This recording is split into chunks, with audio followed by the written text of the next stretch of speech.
working and you see it from here. Yes, it's on, but what was going on?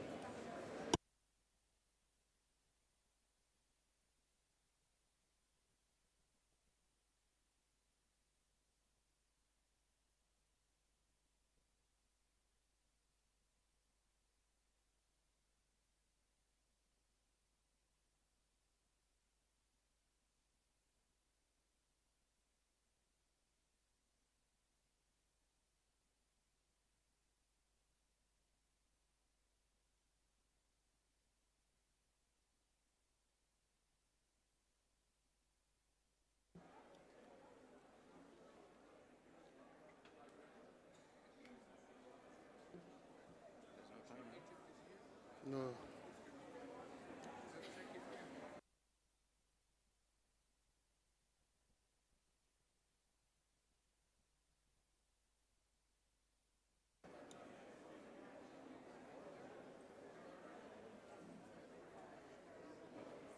Timer is not working? That's what I'm. Let me call them.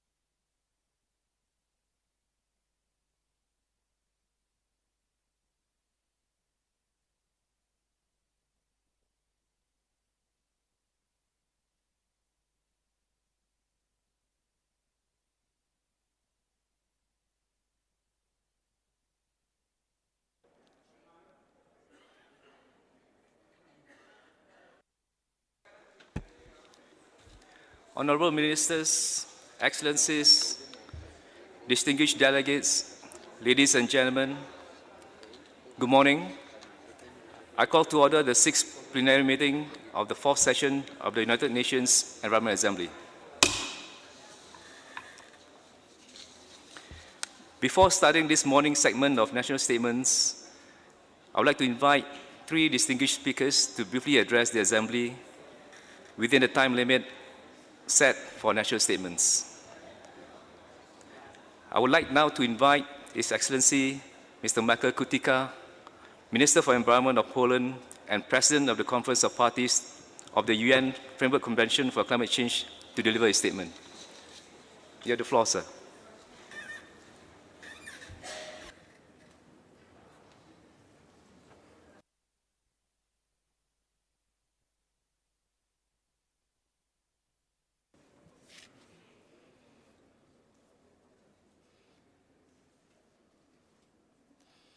Distinguished Commissioner, distinguished President of CBD COP, Yasmin Fuad, I'm very happy to see you here. Honorable Ministers, I'm very honored to address you today at this UNEP meeting as the President of COP14, which ended in Katowice with the adoption of a rule book. And this rule book makes Paris Agreement alive. And as you may recall, when we have agreed in Paris in 2015, we have agreed on a global set of principles. But then these principles needed to be put into action, into a framework. And this framework was achieved by you, by the entire planet, in Katowice. And I would like, first of all, starting my intervention, to thank all ministers here for valuable contribution and for the fact that we, as the planet, have right now framework to implement the Paris Agreement. And special thanks for those of you who contributed in a very tense and intense manner, working night and day in Katowice to deliver the Katowice rulebook. So my special thanks goes also to Yasmin Fuad, Minister from Egypt. She was running one of the key elements of this discussion. So the Katowice rulebook was a huge and difficult step forward and undoubtedly a reason for celebration. However, finalizing Katowice rulebook is only another step on a long climate change journey, and our planetary success is still far from guaranteed. And today, together, I think we have an opportunity to ask ourselves, how do we stimulate the level of effort by the governments and consequently by our societies? Today, here in UNEP, we focus on sustainable production and consumption and the culture of innovation as an enabler towards reaching our goals. And rightly so, the key role of engagement and leadership, social acceptance, inclusiveness and fairness, solidarity and just transition is underscored in this deliberation. We need a people-centered approach to a successful climate action. And in three elements which for me are pillars of climate action, which is governance, technology and people, we can proudly say that the governance is here. We have Paris Agreement, we have Katowice rulebook. Technologies are there.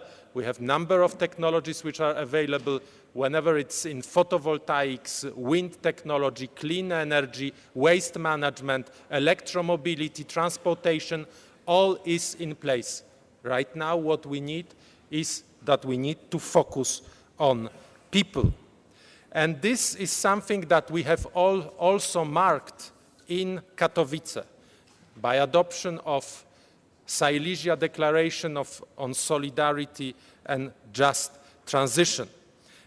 So a socially sensitive climate regulations which take a fair economic and human rights approach toward inducing this deep transition are a must.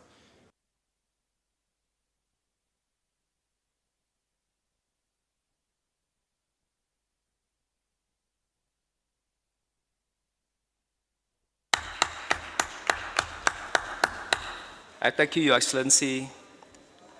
I would now like to invite Her Excellency Dr. Yasmin Fuad, Minister for Environmental Affairs and President of the Conference of Parties of the Convention on Biological Diversity, to deliver a statement. Good morning, Mr. Chair, ministers, distinguished and honorable participants.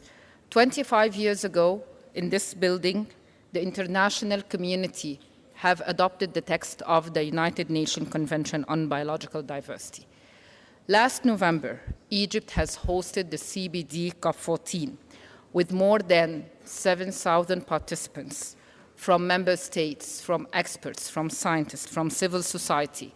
98% of the participation for the Convention of Biological Diversity and 100% of the Nagoya Protocol. A record that has to be identified and recorded. We came out of the CBD COP14 with a number of decisions and declarations. Sharm el-Sheikh to China Action Agenda, Africa Action Agenda on Ecosystem Restoration, and a global initiative for addressing biodiversity loss, climate change, land and ecosystem degradation. And most important, we came out with the processes and the content for the post-2020 framework for biodiversity and the roadmap. The mainstreaming of the biodiversity in the development sectors such as energy, infrastructure, health, mining, all those were intensively discussed with those that are not relevant to the sector, and that was the added value. The ministers of finance, of energy, of health, and of housing were part of that dialogue, were part of that process, and that made a difference.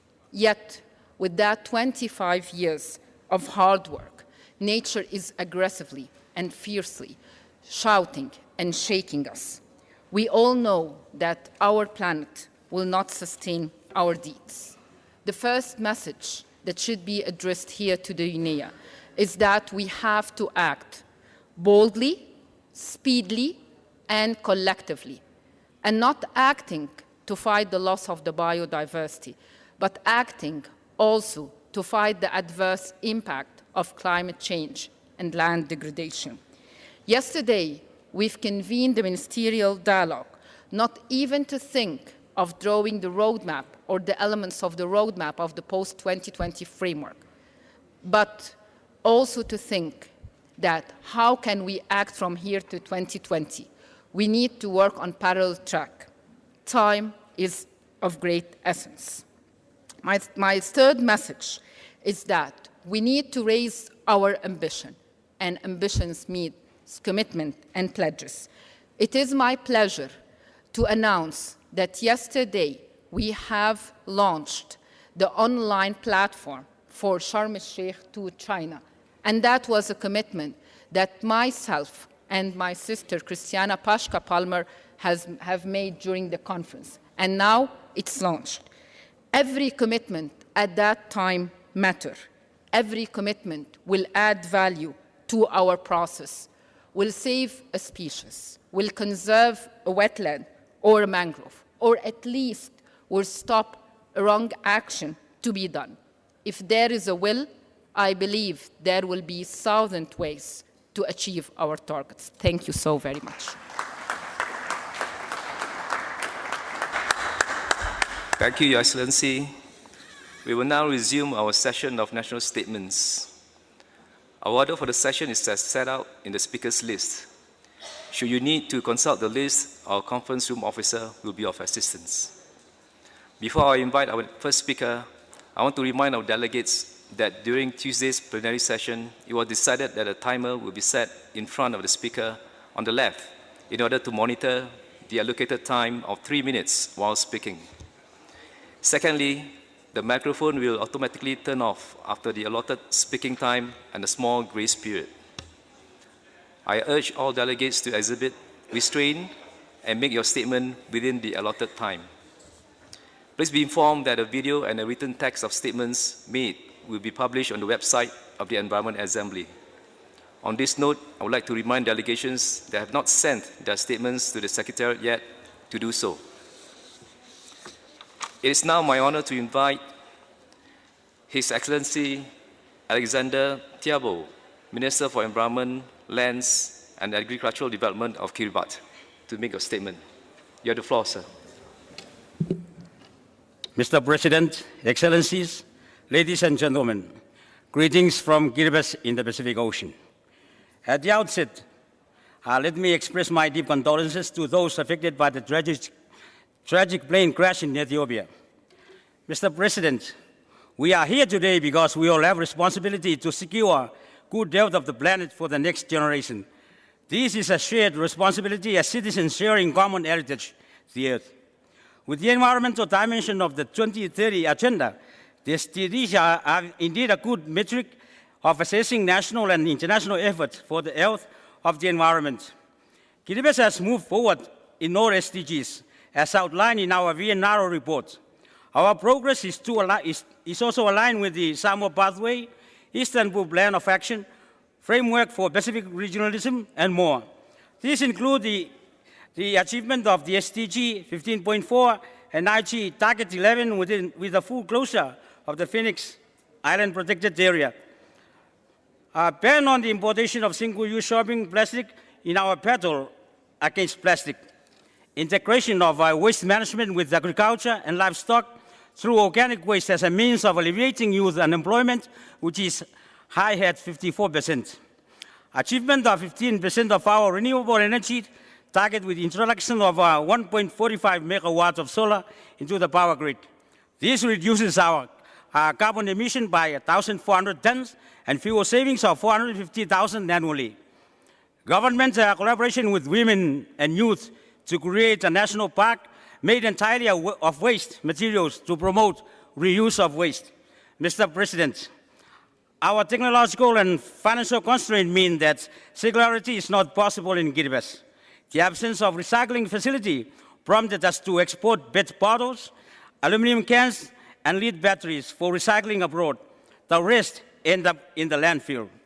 Our remoteness, scatteredness of our islands, and night transportation cost inhibits our efforts for a circular economy. Climate change impact is adding more stress. Mr. President, a cornerstone of this year's theme is that in promoting a culture of innovation, no one should be left behind. Kiribati and its Pacific neighbors are obviously far behind. We call on the international community to provide financial and technical assistance to provide workable solutions on our islands. We also call on our support for strengthening the UNEP presence in the Pacific region. Mr. President, deriving greater value from innovation is not simply about the technology, new technology, but also innovation in our leadership. About half of the world's population, including Kiribati, depend on the ocean for their daily subsistence and cultural heritage. Kiribati is made up of over 99% of ocean and less than 1% is land. 75% of our revenue comes from fishing license, which funds key programs such as health and education.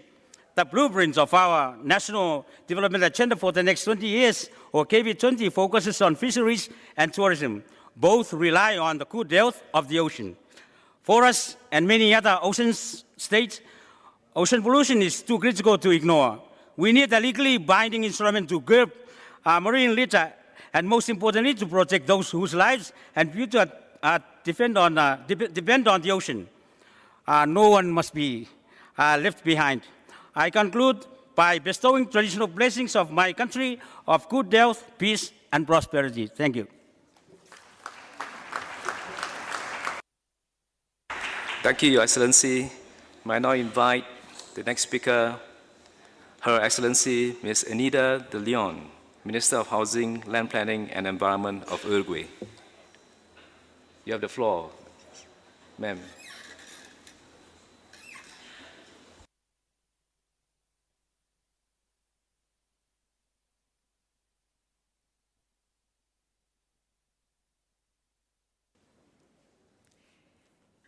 Señor President, Uruguay is a country which is very committed to caring for the environment and the sustainable management of ecosystems. This commitment is for us an essential pillar in order to achieve sustainable development, which will enable us to improve the quality of life of current and future generations. So we've already approved a national environmental plan for sustainable development. This is a strategic instrument which is a product of a consultative process with our citizens, academia, and all levels of government and civil society. In line with the National Water Plan, we will define the minimal levels in our country so that we can have control over all water resources within our country. We are continuing our work to protect oceans. We are partners in the Clean Seas campaign and recently approved a law on the sustainable use of plastic bags. We also have a draft law on the comprehensive management of waste. We reiterate our commitment to the Paris Agreement, which cannot be put into reverse. In 2017, we adopted a national policy on climate change and the first nationally determined contribution. We are committed to the development of adaptation measures, including national plans on coasts, agriculture, cities and infrastructure, health and energy. We reiterate that the fight against climate change is essential to meet the needs of our region, and in particular, the needs of the most vulnerable. They are those that suffer the most from the adverse effects of climate change. Uruguay is not a polluting country, but it's a country which suffers the greatest effects of climate change. We have a national strategy for the conservation and sustainable use of biodiversity, and its main policy instrument will be to combat the causes of biodiversity loss and mitigate its effects. So we are trying to restore natural ecosystems, in particular native forests. Our national system to protected areas takes into account areas in which people live and make use of its spaces. We also have 2 sites recognized as biosphere reserves and 3 Ramsar sites. Uruguay has taken on the commitment and responsibility of co-chairing the process for the Montevideo Program for Development and Periodic Review of Environmental Law. In the next session, we need to approve and implement Montevideo 5, which will enable us to strengthen the network of focal points and the Environmental Law Division of UNEP at central and regional level. This is the path to take to generate environmental awareness within society and strengthen states so that they can care for the places in which we want to live and protect the most vulnerable and future generations. We welcome the Global Chemicals Outlook, which we believe will be one of the essential documents for discussions which will be held next month in Montevideo. Finally, it's important to highlight Uruguay's commitment to the Global Pact for the Environment process. Thank you very much, President. Thank you, Your Excellency, for your statement. I now have the pleasure to invite Her Excellency Ms. Josefa Sako, Commissioner for Rural Economy and Agriculture of the African Union. You have the floor.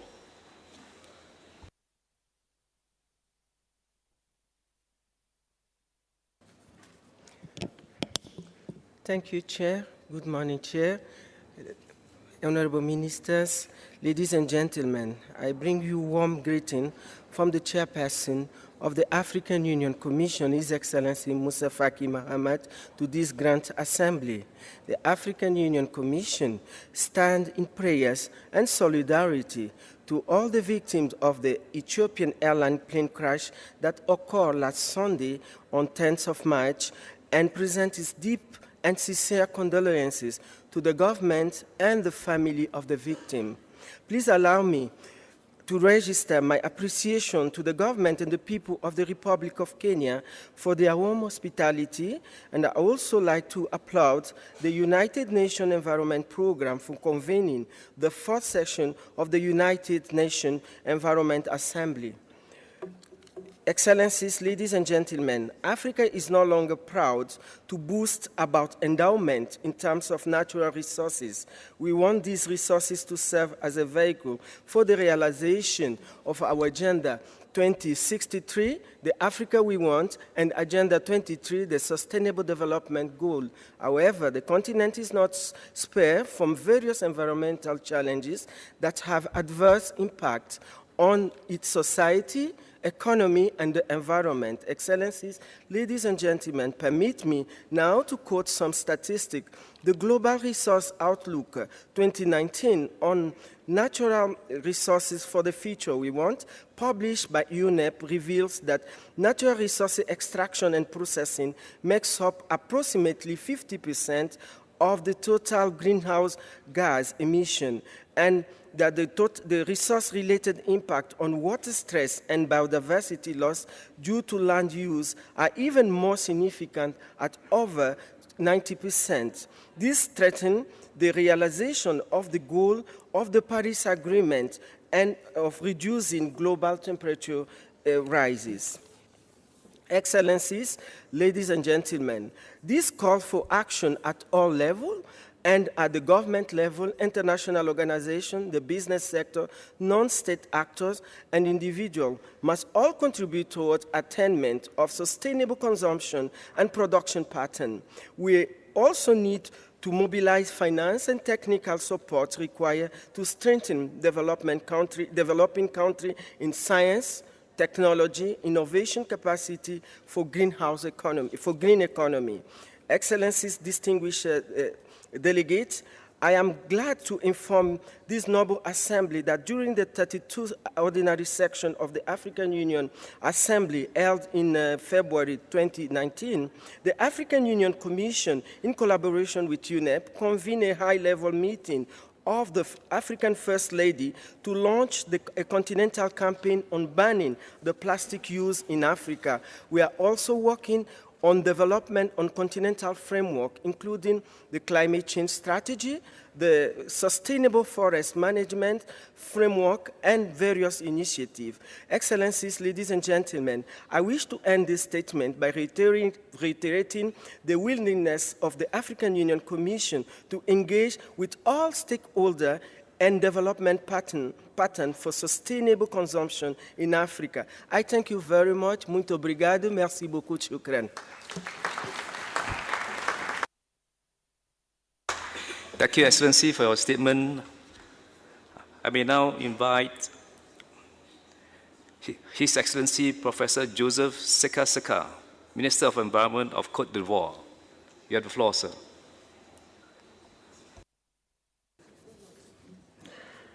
Monsieur le Président, Mr. President, Excellencies, ladies and gentlemen, I would like at the outset, just like all those who spoke before me from this rostrum, extend my heartfelt condolences to the bereaved families who have lost dear ones as a result of the Ethiopian Airlines crash. My condolences are also extended to the government and people of Kenya, and I'd also like to thank them for the very warm welcome which we have enjoyed during our stay here. Mr. President, Excellencies, ladies and gentlemen, Cote d'Ivoire, my country, faces, like all developing states, several environmental problems, including the loss of forest cover, soil depletion, water pollution, air pollution, urban environmental degradation, and biodiversity erosion, as well as the management of solid waste. Faced with these problems, Cote d'Ivoire, under the leadership of His Excellency Alassane Ouattara, President of the Republic,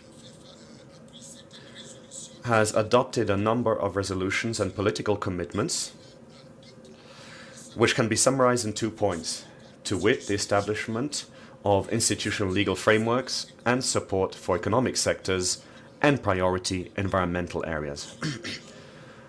At the legislative and regulatory level, the measures adopted by the government aim to ensure that the environment is taken into account and that biodiversity is preserved in agricultural and fisheries projects, in industrialization, mining, energy production, and land use planning projects, as well as sustainable consumption and production patterns promotion.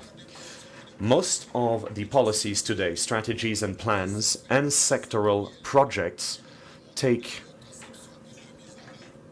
environmental and social concerns into account in their design and implementation. Furthermore, an Office for Managing National Parks and Reserves and a Reserves Foundation has been established. The purpose of the foundation is to guarantee the financing of the office's activities in order to ensure the sustainability of protection and restoration action.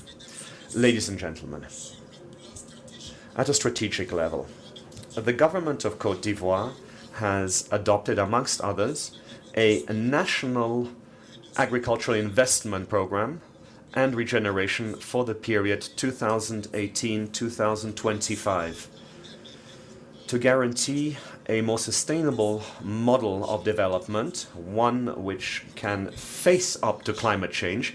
Our country has since 2011 committed itself to the International Mechanism for the Reduction of Greenhouse Gas Emissions from deforestation and forest degradation. I'm referring to the REDD+ mechanism.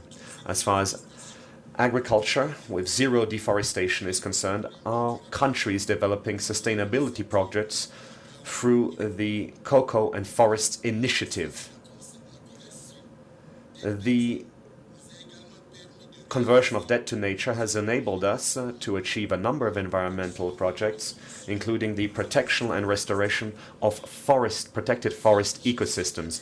In terms of waste management, significant efforts have been made. This includes, amongst other things, the construction and operation of an engineered landfill facility in the Abidjan district. Furthermore, the creation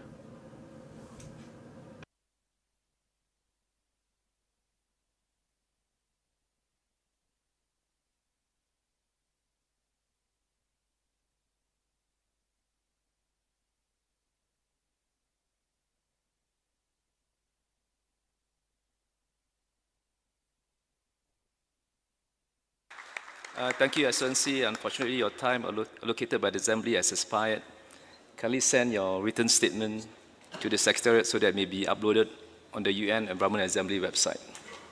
I hereby urge the distinguished delegates to limit statements to the allotted time, as the microphone automatically cuts off at 3 minutes and a short period of grace. I have the pleasure now to invite His Excellency Mr. Moses Vilakati, Minister of Tourism and Environmental Affairs of Eswatini.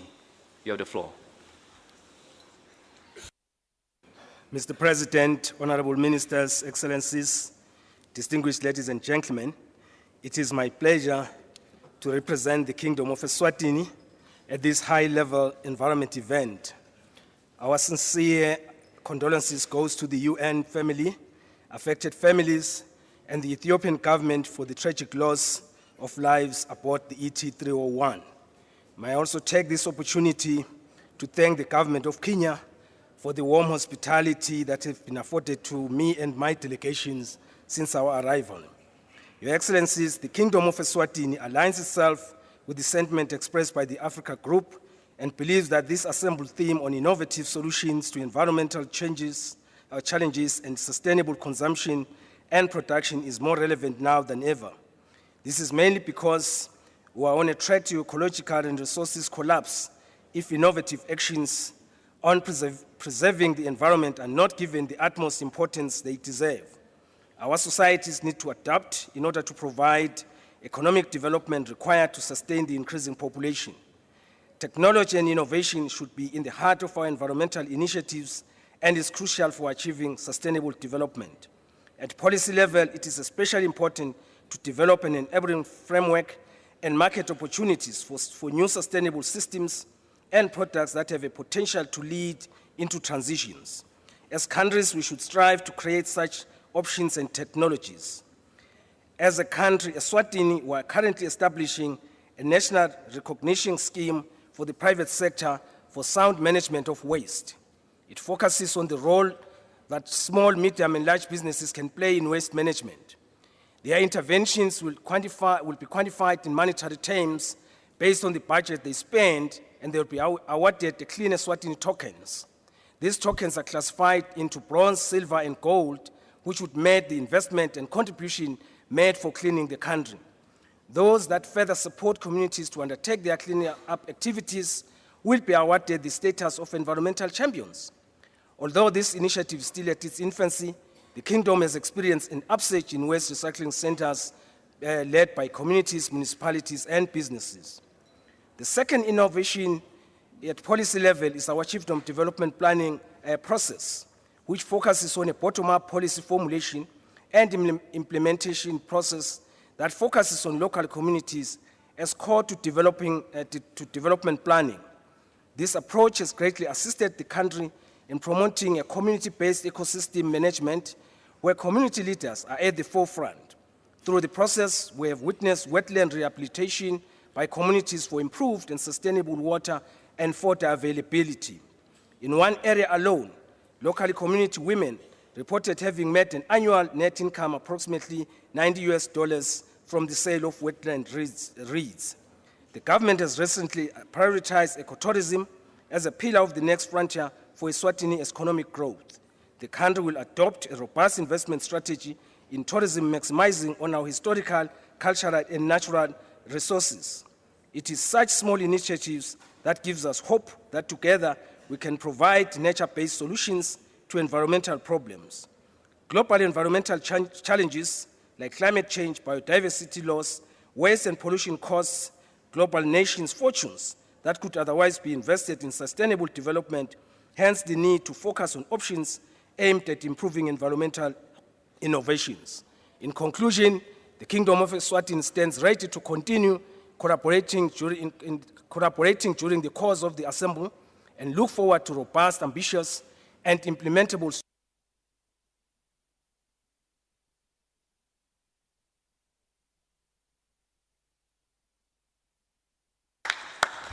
Thank you, Excellency. I have the pleasure now to invite His Excellency Surveyor Sulaiman Zarma, Minister of Environment of Nigeria, to take the floor.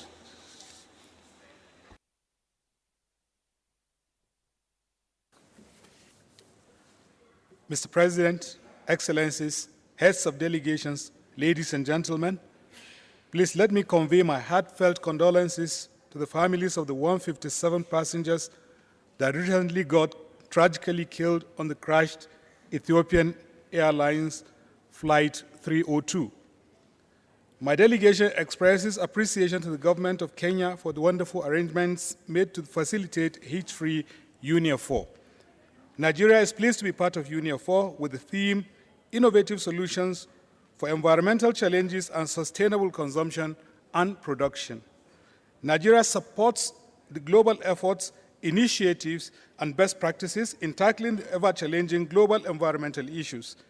My delegation supports building strong partnerships and collaboration with member countries to promote information sharing, best practices, knowledge, and experiences that will support development, with the conviction that the setting of a global agenda framework and priorities for implementation of resolutions reached at the Assembly would contribute to innovative solutions for environmental challenges and sustainable consumption and production. Mr. President, permit me to highlight some of Nigeria's efforts and successes in the process of tackling its peculiar environmental issues in line with global best practices. Towards meeting the Paris Agreement, Nigeria launched a sovereign green bond in 2017 to meet the commitments of our National Determined Contribution, NDC. Nigeria's green bonds aim to raise capital specifically to support climate-related renewable energy, energy efficiency, and environmental projects. A national adaptation strategy plan of action for climate that has been put in place to improve local and adaptive capacities and resilience to climate change. In addressing environmental pollution arising from industrial and other domestic activities, Nigeria is mainstreaming chemicals and waste management issues into our national development plan and presently also developing a national action plan on mercury use in artisanal and small-scale gold mining sector. In line with the principles of circular economy, a national policy on plastic waste management is being developed. We also appreciate GEF support for the commencement of the e-waste management projects, among others. Oil spill and gully erosions in part of Nigeria are major environmental challenges, and to mitigate these efforts are being put in place to address them through the United Nations and World Bank support projects of hydrocarbon pollution remediation, HYPREP, and Nigeria Erosion and Waste Management, NUMAP, respectively. Nigeria has adapted to the use of agroforestry for sustainable forest management.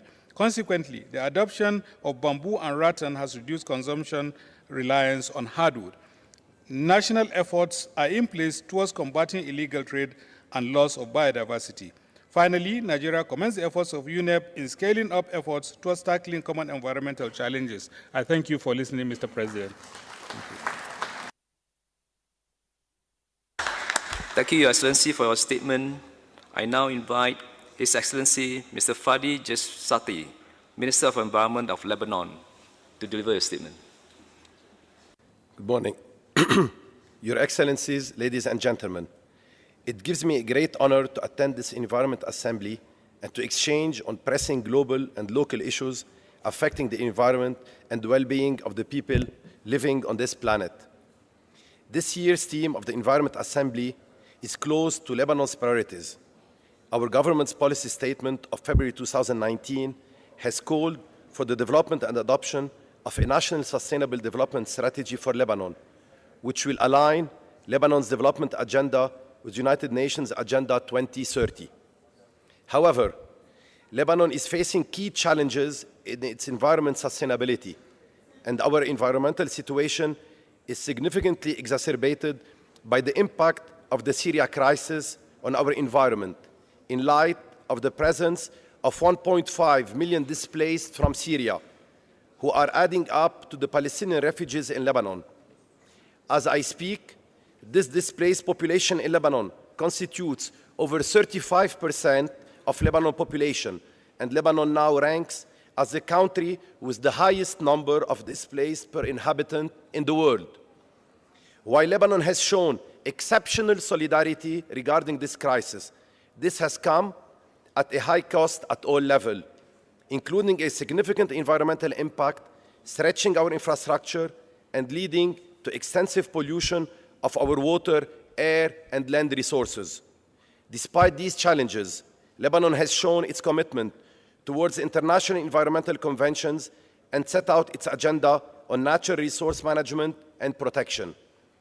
Several national and sectorial legislation, policies, and strategies in Lebanon have incorporated sustainability principles in line with the country's commitment under multilateral environmental treaties, protocols, and conventions.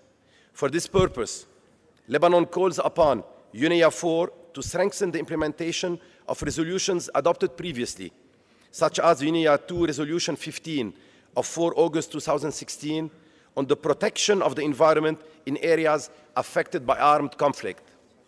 Lebanon would also like to call upon UN environment's engagement at the level of all its thematic areas of work, not only to support Lebanon in building resilience to the current crisis situation, but also to integrate environmental considerations and long-term sustainability at the level of all the environmental themes under its mandate. Last but not least, we urge UNEA to reiterate the UN General Assembly Resolution 73/224 adopted on December 2018 on the oil slick on the Lebanese shores, requesting Israel to assume responsibility for compensation to the government of Lebanon for the damage caused by the oil slick, which resulted from the oil spill during the Israel war over Lebanon in 2006, and which was estimated at $856 million. Your Excellencies, ladies and gentlemen, I conclude by confirming that we are extending our hands to you to be able to respond to the tremendous environmental pressure so that Lebanon can achieve the needed leap in the conservation of our very rich but fragile ecosystem. Thank you.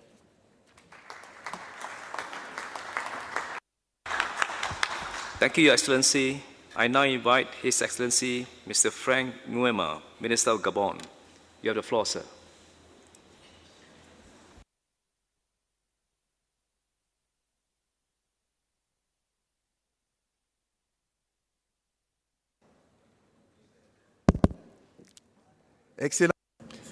Excellencies, Mr. President, ladies and gentlemen, ministers, distinguished delegates.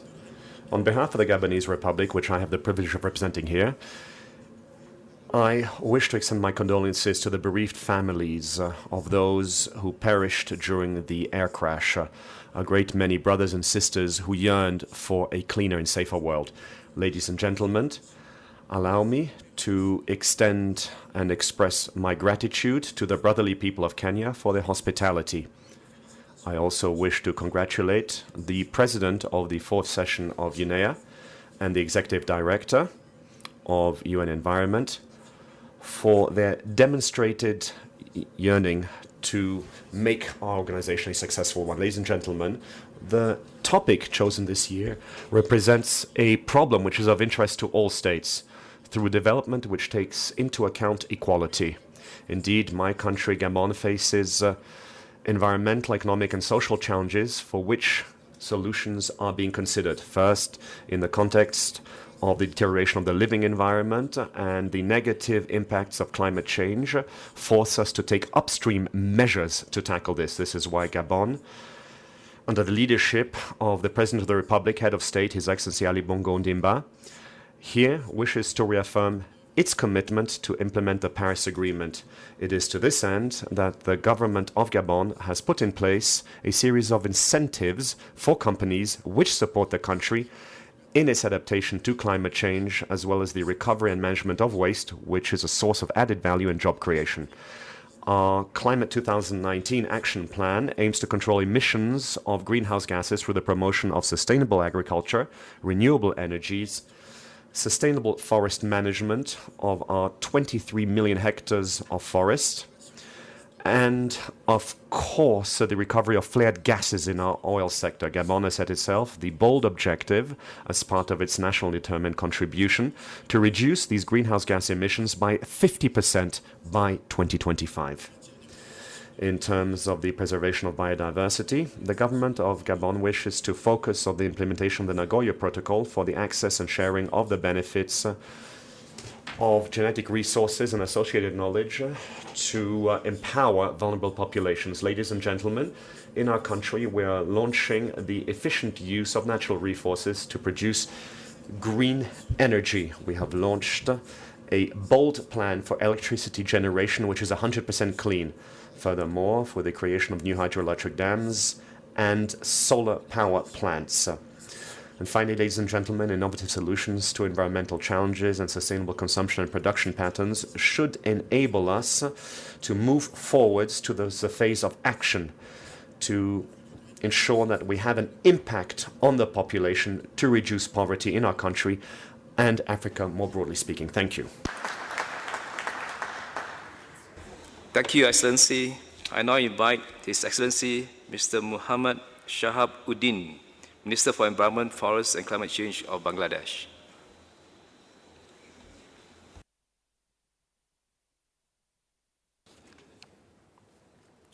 Mr. President, Honorable Ministers, Excellencies, ladies and gentlemen, good morning. At the outset, I express my deepest condolence for the families, friends, and colleagues of the persons who died from a recent plane crash. May Allah place the departed soul in the heaven. Mr. President, I am pleased to inform you all that Bangladesh has been implementing an action plan and a roadmap for sustainable consumption and production. Economic growth and sustainable development require urgent reduction of ecological footprints. Ecosystem function in a circular way, so we should adopt a circular way of sustainable consumption and production following our natural ecosystem.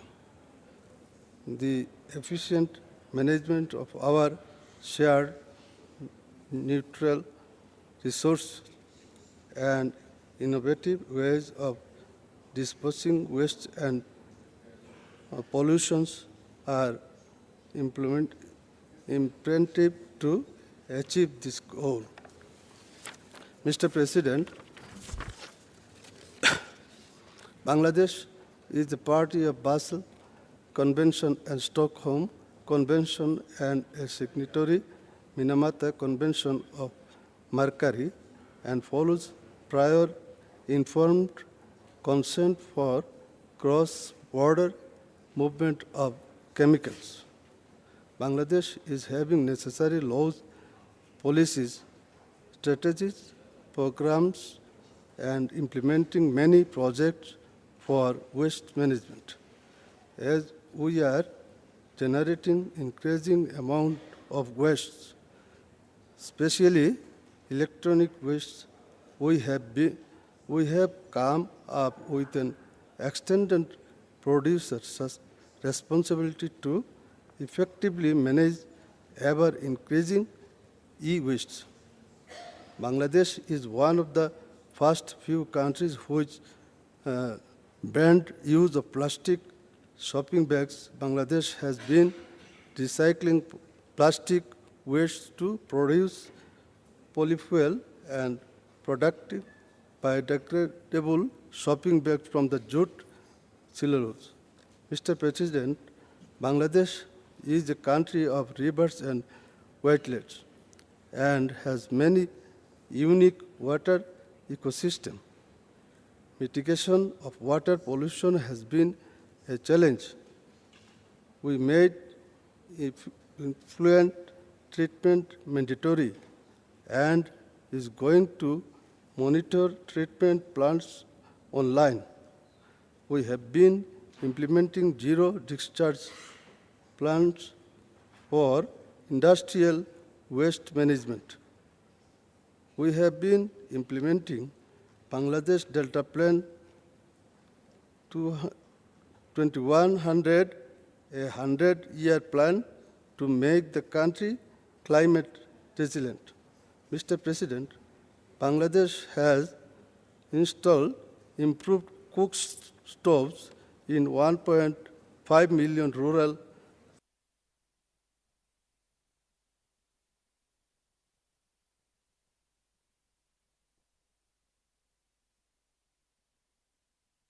Thank you, Excellency. It's now my pleasure to invite His Excellency Mr. Abdi Khalik Ustamov, Director of the State Agency on Environmental Protection and Forestry of the Kyrgyz Republic, to take the floor.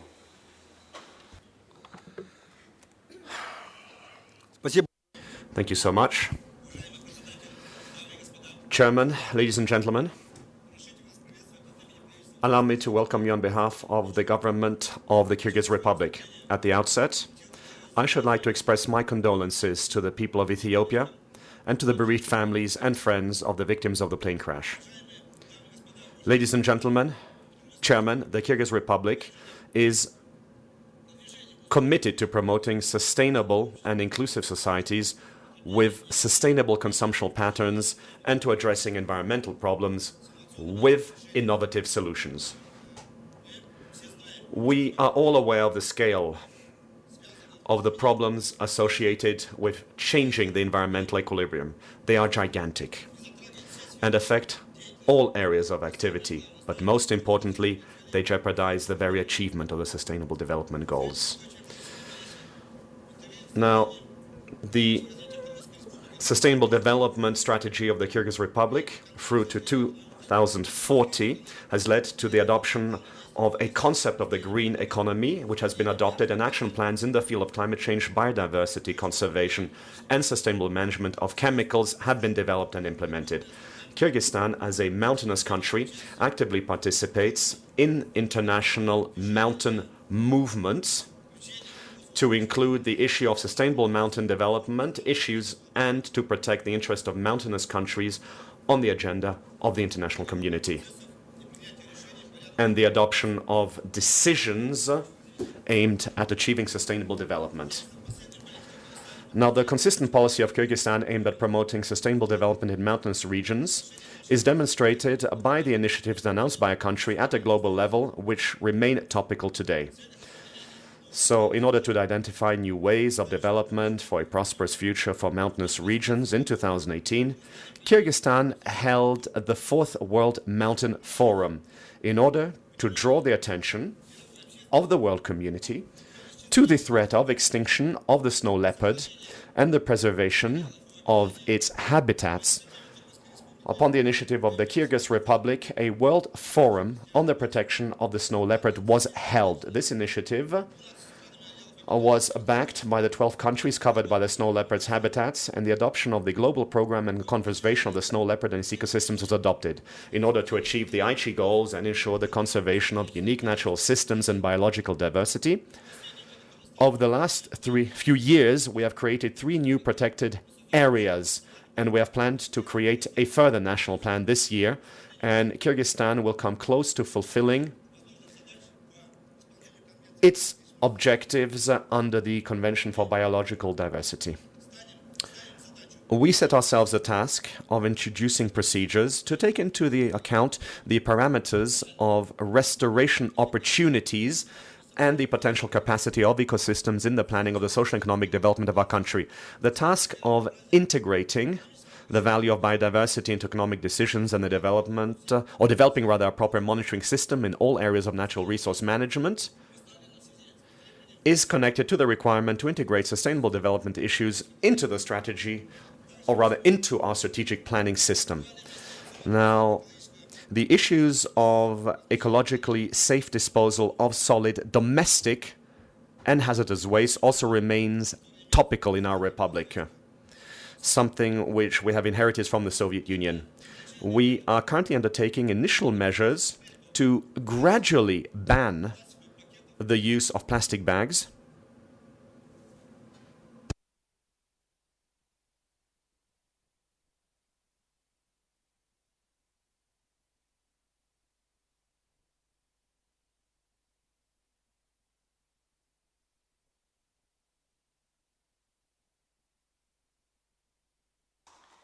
Thank you, Your Excellency. I now invite Her Excellency Ms. Albina Ruiz, Vice Minister of Environmental Management of Peru.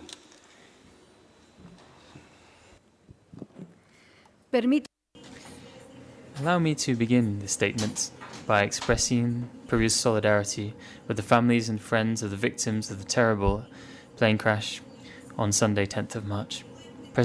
Peru has taken action in terms of sustainable consumption and production, trying to decouple the use of its resources, economic growth, and environmental impact. We are moving towards a circular economy, emphasizing capacity building and the development of infrastructure to manage waste. Our decision-making and policy processes promote sustainable patterns of consumption and production. At present in Peru, We are ready to put into action our commitments to tackling this global challenge. This needs to be reflected in the implementation of public policies which are renewed, transparent and inclusive. Our national efforts are in line with the 2030 Agenda for Sustainable Development, the Paris Agreement on Climate Change, the Convention on Biological Diversity, and the Minamata Convention on Mercury, amongst other multilateral agreements. In addition to incorporating laws for the management of polluted sites and updating environmental quality standards, we are promoting the use of clean technology for artisanal and small-scale gold mining to reduce pollution and to make economic investment viable and sustainable. We're also developing a national implementation plan for the Minamata Convention. Through our national strategy for biodiversity leading up to 2021, we are working decisively on improving knowledge and technology for the sustainable use of biodiversity and providing renewed value to the traditional knowledge of indigenous peoples. Peru is working on a normative framework which will enable the state to implement actions to identify and classify hazardous wastes in a harmonized manner.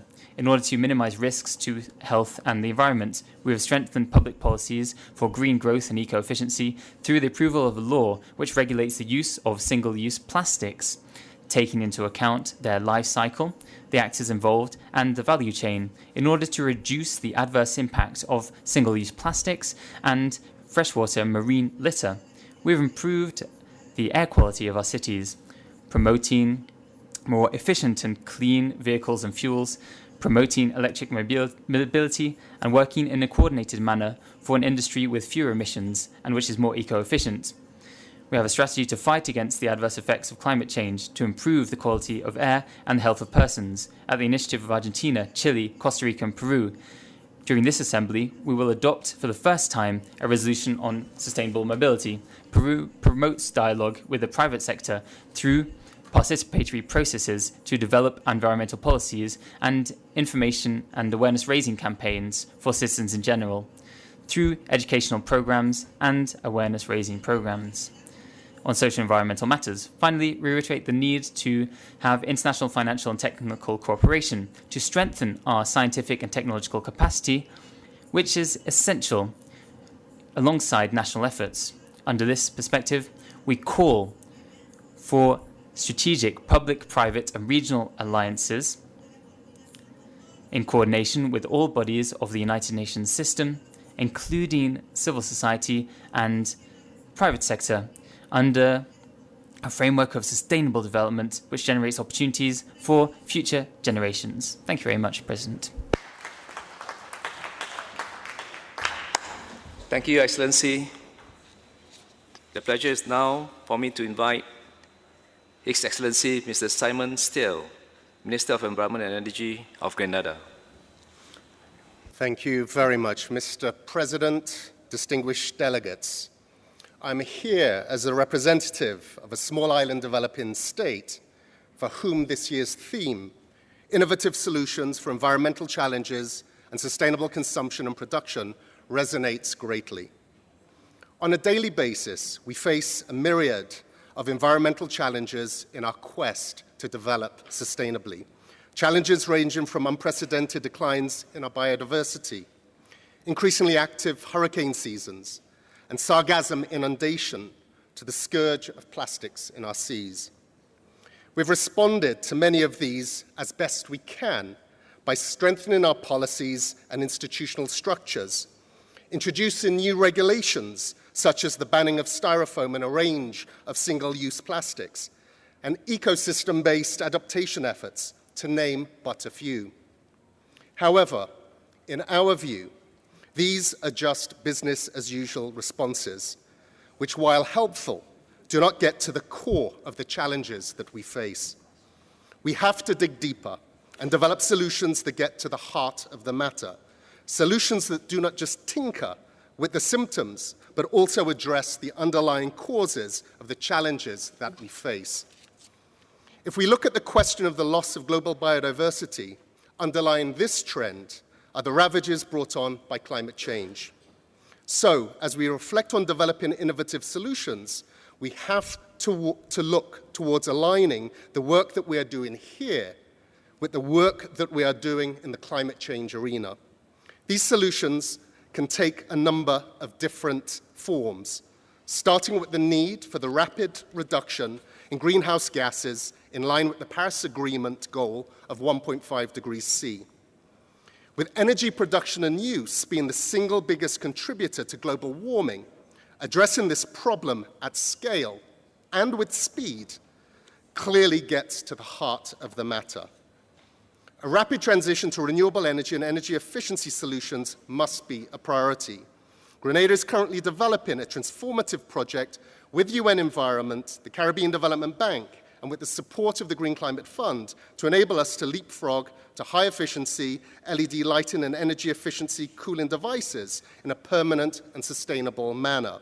An important step towards achieving our target of a 30% reduction in our greenhouse gas emissions by 2025. With transportation contributing approximately 1/4 of all energy-related emissions globally, accelerated action must be taken here too.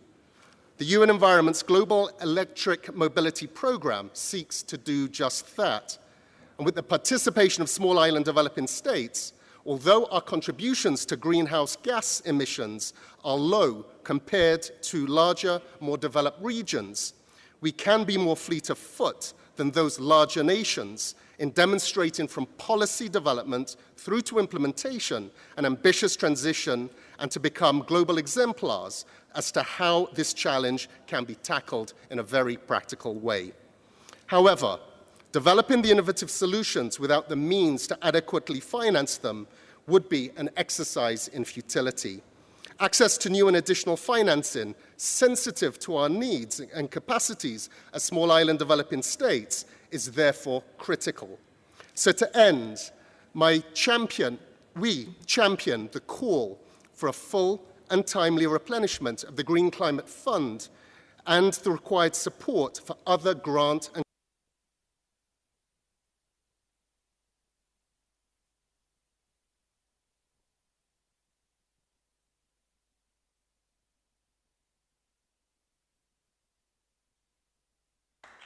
Thank you, Excellency. I now invite His Excellency Mr. Jose Fidel Santana Nunez, Vice Minister of Science, Technology and Environment of Cuba, to deliver his statement. Thank you. First of all, my delegation would like to express our deep condolences to the families, colleagues and friends of the victims of the air crash last Sunday. Excellencies, ministers, distinguished delegates, on behalf of Cuba, I would like to thank the government of Kenya for the hospitality and the presidency of Estonia and the Secretariat of UNEP for the efforts made for the success of this assembly. With current commitments, we won't keep temperature rises below 2 degrees, and the impacts for the future are alarming. Scientific studies show that as a consequence of climate change, 85% of the beaches of our country will be eroded. The coastline in our ecosystems will recede, and this will affect many human settlements in our country. Since 2017, we've been implementing a state plan to face up to climate change. We have implemented actions which will contribute to tackling some of the main issues facing us. First of all, we are updating our environmental law to face up to current challenges. Our National Economic and Social Development Plan for 2030 includes the strategic cornerstones on the environment and natural resources, with targets and indicators to achieve in line with the SDGs. We will face a great number of difficulties, limits in terms of financing technology, and this is aggravated in our case due to the unjust economic, financial and commercial blockade imposed by the government of the United States during 60 years. This is the main obstacle to us in moving forwards with the flexibility required. Distinguished delegates, as recognized in document Implementation Plan Towards a Pollution-Free Planet, achieving progress in this field is the responsibility of all. We need to transform the system and have capacity building in various fields. from scientific knowledge to ensuring the necessary infrastructure in terms of the use of technologies. Today, we are seeing with great concern the high level of pollution existing in our seas and oceans, the danger of single-use plastics and microplastics, the unsustainability of consumption and production patterns which lead to greater pollution and degradation of natural resources. Nevertheless, developing countries require real support with implementation means, in particular access to technology and more financing. Our environmental commitments with other economic and social commitments will only be able to be met if we have financing and access to these technologies. We are creating a technological fund which will be used to finance clean technology transfer. We need to put an end to pressures to impose certain initiatives and interests which respond to certain national policies. We reiterate the inclusion or not of these new concepts depends on the strategies of development of each country. We need to increase the amount of funds available at a time when the military and defense spending of countries is increasing exponentially. We reiterate our commitment to work towards the SDGs, to work with UNEP, and in this framework, we would also like to express solidarity with Nicolas Maduro Moro, the president of Venezuela, facing unilateral measures with an impact on the sovereignty and economic stability of its country, which is an obstacle for the sustainable development of that country. I would like to quote Fidel Castro Ruz now in the United Nations Conference on the Environment and Development in 1992, and I quote, "If we want to save humanity from the self-destruction, we have to better distribute wealth and technology available on the planet, less luxury and less waste in a few countries to ensure that there's less poverty and less hunger in a great amount of the earth." Thank you.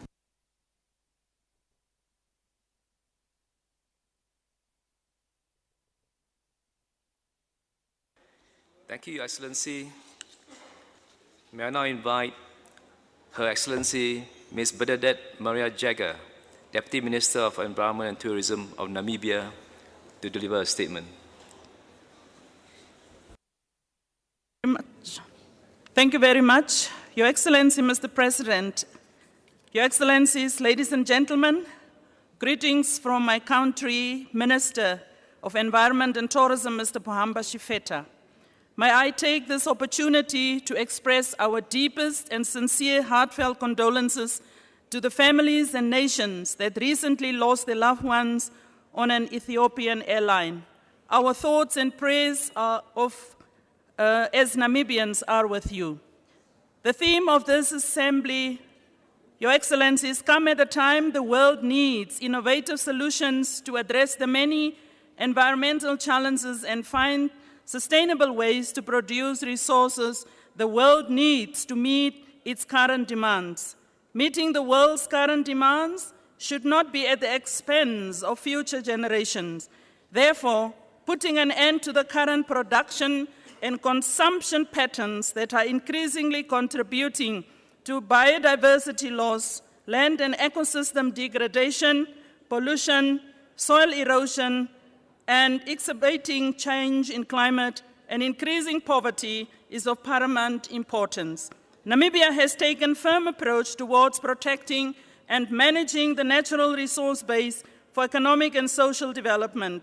One key example is the community-based natural resource management initiatives that are purposefully designed to ensure communities derive increased benefits in an equitable manner by gaining control over and sustainably managing natural resources in target areas. It is our belief that creating incentives for conservation and sustainable use of biological resources will contribute towards maintaining healthy and productive ecosystems while improving quality of life for many rural Namibians through sustainable natural resource management. Namibia is willing to share amazing traditional knowledge and diversity of resources that our communities possess for an equitable share of benefits from their utilization. Mr. President, in recent years, Namibia was not spared from the increasing volumes of waste across the country and the declining state of cleanliness of many of our towns and rural areas. The improper management of our waste is a risk to our animals, our marine life, to our landscapes, and to our human health. As a country, we are taking giant steps towards the minimization of use of plastics, including total ban in key strategic areas for tourism and recreation, and are considering imposing levies to industries and use of pollutants. We have created an enabling environment and policy for technology transfer and use in an effort to encourage transformation of discoveries into practical and economical relevant applications and products. I would like to express Namibia's willingness to develop technologies in partnership, in collaboration with like-minded partner countries and industries. At this juncture, Mr. President, I would like to urge countries with advanced technologies to share these with mostly developing countries that are home to the world's most biodiversity in an effort to save the world's biodiversity and boost their economies. In conclusion, Mr. President, I kindly but urgently call on able developed countries to extend technical and financial capacities and support to developing countries and countries in transition through technology and skills transfer and sharing in developing together innovative solutions to the challenges environment is facing. Lastly, thanks to the Republic of Kenya for hosting us in this.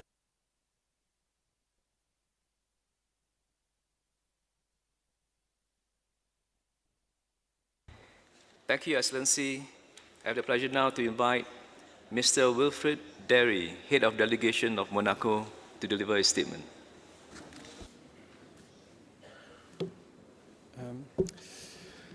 Monsieur le President of UNEA, Madam Executive Director of UN Environment, distinguished heads of state, government and ministers, excellencies, ladies and gentlemen. At the outset, on behalf of the government of His Serene Highness Prince Albert II, I would like to extend my warm congratulations to Ms. Inge Anderson and assure her of the Principality of Monaco's full support for the work of UNEP. Mr. President, the environmental challenges facing humanity are many and unfortunately on an upward trend. The various reports presented to this assembly depict a worrying picture of the ever-worsening state of the global environment. Climate change, a genuine threat multiplier, is one of the greatest scourges the world has ever faced. The topic of our meeting, which focuses on innovative solutions for sustainable consumption patterns, is undoubtedly an important contribution to combating these threats. There is an urgent need for governments and all stakeholders to take comprehensive and concrete action to achieve our collective mitigation objectives. With this in mind, the Principality is acting not only at the national level, in particular with its Energy and Climate Plan, which aims to combat climate change and adapt its territory to these changes in a spirit of sustainable development. At the international level, in recent years, Monaco has substantially increased its support for the Green Climate Fund. Mr. President, meeting environmental challenges requires our societies to make real changes in terms of individual and collective behavior. In the Principality, innovation underpins environmental action. First of all, this involves technological innovation with the implementation of an electric mobility policy. Today, 5% of the fleet of vehicles registered in Monaco are electric or hybrid vehicles. But innovation is also sought in the way we involve stakeholders in a more sustainable and resilient society. The National Energy Transition Pact, launched in January 2018, is in this sense a mobilization lever which enables everyone to contribute to fulfilling the Principality's ambitious commitments for low-carbon development. The government of Monaco also invests in environmental awareness and in education for the young, the general public and the private sector. For example, the reduction of plastic waste is a major challenge on the path to reducing greenhouse gas emissions, and we're active in this field. In the spirit of the Sustainable Development Objectives, Monaco views these efforts as an investment in the future and has no doubt regarding the positive impacts of these measures on human health in the short and long terms. In this regard, we welcome the convening of the First World Conference on Air Pollution and Health organized by the WHO last October. The Monegasque government has for years been supporting the WHO's work and has recently joined forces with the Climate and Clean Air Coalition hosted by the United Nations. In line with the sovereign's commitment towards the preservation of the oceans, the fight against marine pollution is amongst the Principality's priorities, and this is why Monaco also supports the activities of UNEP in this area. Preserving the oceans is also ensuring the survival of one of the flagship ecosystems it supports, namely coral reefs. As co-chair of the International Initiative for Coral Reefs, Monaco is firmly committed to the conservation and sustainable management of them. This is also the purpose of the resolution we are sponsoring together with Indonesia as well as other countries, and I wish to thank them all. By way of conclusion, I wish to recall my country's commitment to research and scientific data, which are central to our political decisions and enable the development of innovative solutions for sustainable consumption patterns. I thank you.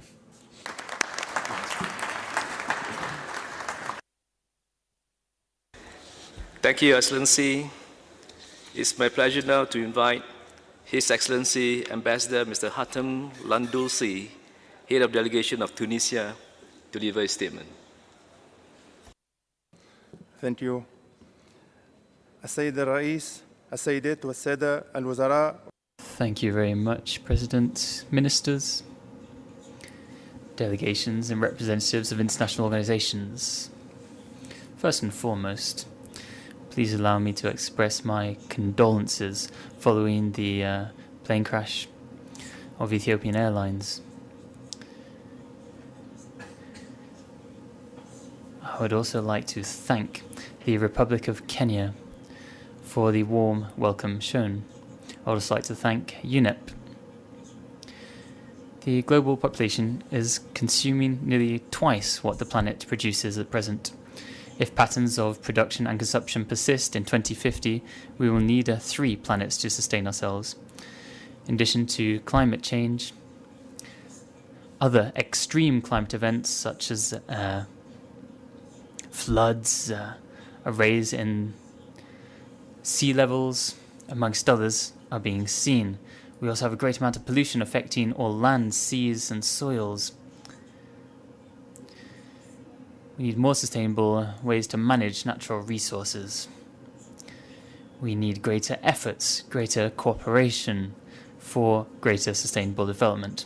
Within this context, Tunisia reiterates its adherence to all international efforts to help protect the planet from pollution and to overcome the challenges related to climate change. We need to protect ecosystems, natural resources, and develop sustainable patterns of consumption and production. My country sets as a priority our environment. Tunisia has within its constitution the right to the protection of the environment and to adhere to all international mechanisms. Tunisia takes into account environmental aspects in all of its activities, in particular for development. During our current development period, we are implementing 5-year programs and national strategies linked to the environment.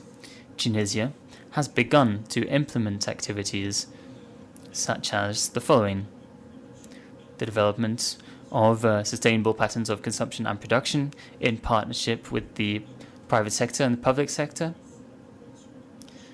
procurement and public market systems which are sustainable, and a strategic approach to cities and towns in Tunisia to make them more sustainable.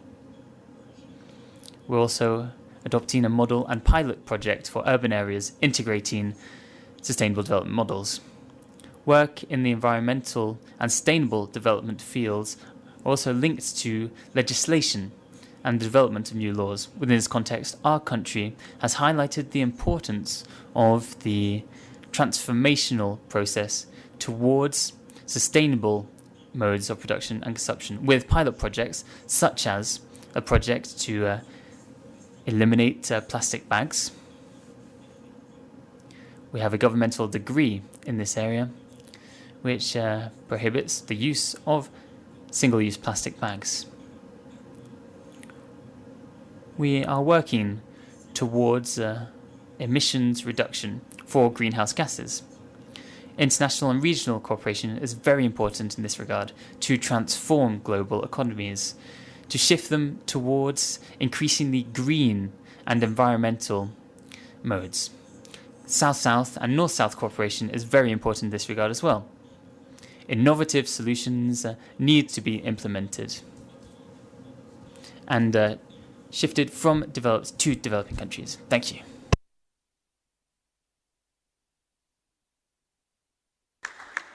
Thank you, Excellency. Unfortunately, your time allocated by the Assembly has expired. Kindly send your statement to the Secretariat for uploading to the website. I would now like to invite Mrs. Aisha Al-Abdouli, Head of Delegation of the United Arab Emirates, to deliver a statement.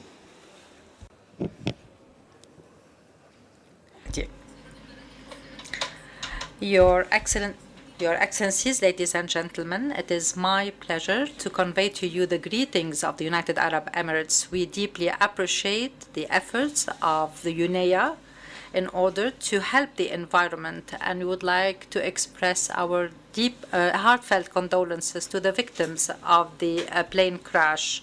Mr. Chairman, international efforts have been exerted in order to tackle environmental problems. However, countries have been relying on traditional methods which are no longer adapted to the evolving landscape of environmental problems.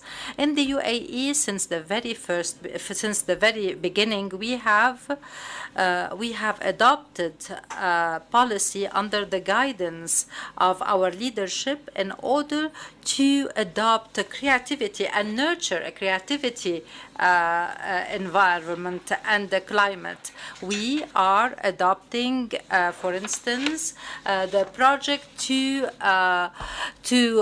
transform solid waste and use them in the cement industry. We also are ready to launch a nanometric satellite in the area in order to collect and analyze environmental data using space technology. The data will be used to find the solutions for environmental challenges by using remote sensing, drone-assisted air surveys in order to to explore the possibilities for the agricultural sector. And we are the first country to use such a technology based on this volume of statistical data. We also are working towards a national red list plan, natural resources smart map, as well as the identification of major bird locations, and we have created portals and databases as well as interactive maps. The theme of this conference is highly important for the UAE. We had a National Day, Environment Day, and over 3 years we held several sessions which culminated in the adoption of the regulatory framework for the National Plan of Sustainable Production and Consumption, a national strategy for the integrated management of chemicals, as well as a law on the integrated management of waste.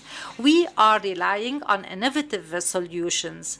However, there is a widening gap between countries, especially when it comes to financing and capacity building. Therefore, it is important to continue to work under the umbrella of the UNEP in order to reinforce cooperation and collaboration between countries of the world, and in order to close this gap. By way of conclusion, I would like to take this opportunity to invite you to take part in the United Nations Climate Summit, which will be held in Abu Dhabi on 30 June and 1st July of 2019. Thank you. May the peace of Allah, His mercy and blessings be upon you.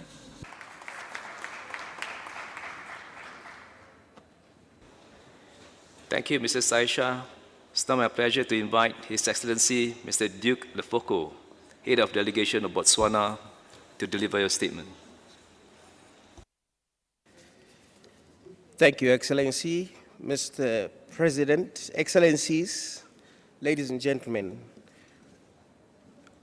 On behalf of the President of the Republic of Botswana, His Excellency Dr. Mokgweetsi Masisi, the people of the Republic of Botswana, we join the world in expressing our heartfelt and sincere condolences to the families, colleagues, and citizens all over the world who lost their loved ones in the tragic Ethiopian airline crash that took many lives over the past weekend. We take this opportunity to wish the souls of the departed eternal peace. Mr. President, Botswana welcomes the theme of this assembly being innovative solutions to environmental challenges and sustainable production and consumption. The theme is a clear testament that the world recognizes that environmental challenges continue to weigh heavily on our economies and people, and as such warrant innovative solutions that are sustainable, effective, and affordable to all. Further, we acknowledge the pivotal role of the environment in the attainment of the Sustainable Development Goals, and that it can provide innovative solutions aiming to accelerate socio-economic transformation, as well as tackling the leading challenges such as poverty, food insecurity, unemployment, and others. The aspect of providing innovative solutions to environmental challenges is a key component of Botswana's development agenda. Botswana continues to invest in the area of generating innovative solutions to the ever-increasing environmental challenges. We have established the Botswana Innovation Hub, the Botswana Institute of Technology, Research and Innovation. These are some of the institutions which assist with providing practical and effective and affordable innovative solutions to environmental problems and other development challenges. In this regard, we believe that this Assembly's declaration will spur all into action-oriented innovative solutions which are focused on delivering the world from the complex environmental challenges that we face today. Mr. President, the world today poses tricky and complex questions which require concerted efforts in business and usual practices. We are faced with climate change, land use conflicts, alien invasive species, desertification, land degradation, illegal wildlife trade, poaching, extinction of species, waste management, and prolonged droughts. For us to effectively address these issues, we believe that there is need for effective planning, environment-sound policies, strong regulatory institutions, and private sector involvement. We need to enhance scientific knowledge and research, capacity building, mobilization of financial resources, as well as provision of technical and technological support. These challenges need all of us to pull together for a common goal, a better world for us and future generations. Mr. President, I thank you.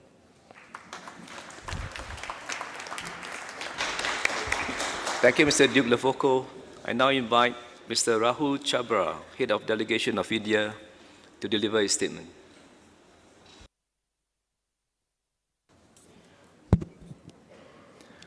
Namaste, ladies and gentlemen.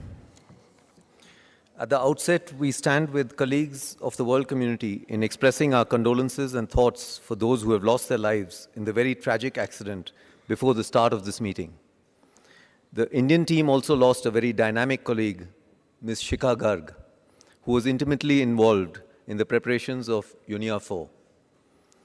For any country, sustainable development is not a destination, but a dynamic process of adaptation, learning, and action with greater synergies between the economy, society, and the natural environment. Progress has been made in this direction in India and also globally. But we need to fast-pace the response to be commensurate with challenges at hand. Friends, studies have shown that efficient resource management and sustainable patterns of consumption and production could be game changers for any economy. India is blessed with traditional sustainable practices, which are now coming as a great boon to us. What is now being promoted as in circular, green, and low-carbon economy have been routine practices in India. We have to further advance these practices in the new areas of consumption and production. We resolve to continue our commitments of UNIA 3 and the World Environment Day 2018 towards beating plastic pollution. India launched a host of pan-India activities, including mass public participation and awareness programs. Our Prime Minister has given a call for eliminating single-use plastic by 2022 in the country, a very ambitious target for a country of India's size, but reflective of the commitment of our government. Resource efficiency, secondary resource management, and green economy are priorities of Government of India. We have recently worked on material flow studies and resource efficiency strategies in 4 key sectors: mobility, construction, photovoltaic cells, including extended producer responsibility for e-waste and plastic waste. India is the first country to set up an Indian resource panel on the lines of the International Resource Panel. A national policy statement on material recycling, resource recovery, and waste reduction is also in the offing. It is important to highlight here that the path for ensuring environmental protection while addressing pressing issues related to poverty, development, and unemployment is not very smooth, but the focus of the government has been steadfast. At the national level, India has come up with strong policy decisions on various environmental issues in the form of National Clean Air Program, India Cooling Action Plan, e-vehicle policy, National Action Plan on Climate Change, waste management rules, waste to energy, and extended producer responsibility for e-waste and plastic waste. India is moving towards sustainable consumption and production through policy interventions such as energy-efficient star labeling and eco-labeling of product categories. These have been already led to a decrease of emission intensity of India's GDP by over 21% during 2005 to 2014. Innovation and collaboration is the key to success for impact on a global scale. Mission Innovation and International Solar Alliance launched in Paris 2015 are 2 important examples. I thank member states who participated in the deliberations on the 2 resolutions piloted by India and painstakingly worked to achieve consensus, phasing out of single-use plastics and sustainable nitrogen management. At the end, I reiterate, India on its part would continue to lead by example, never flinch on its part to live up to its environmental responsibilities. Thank you.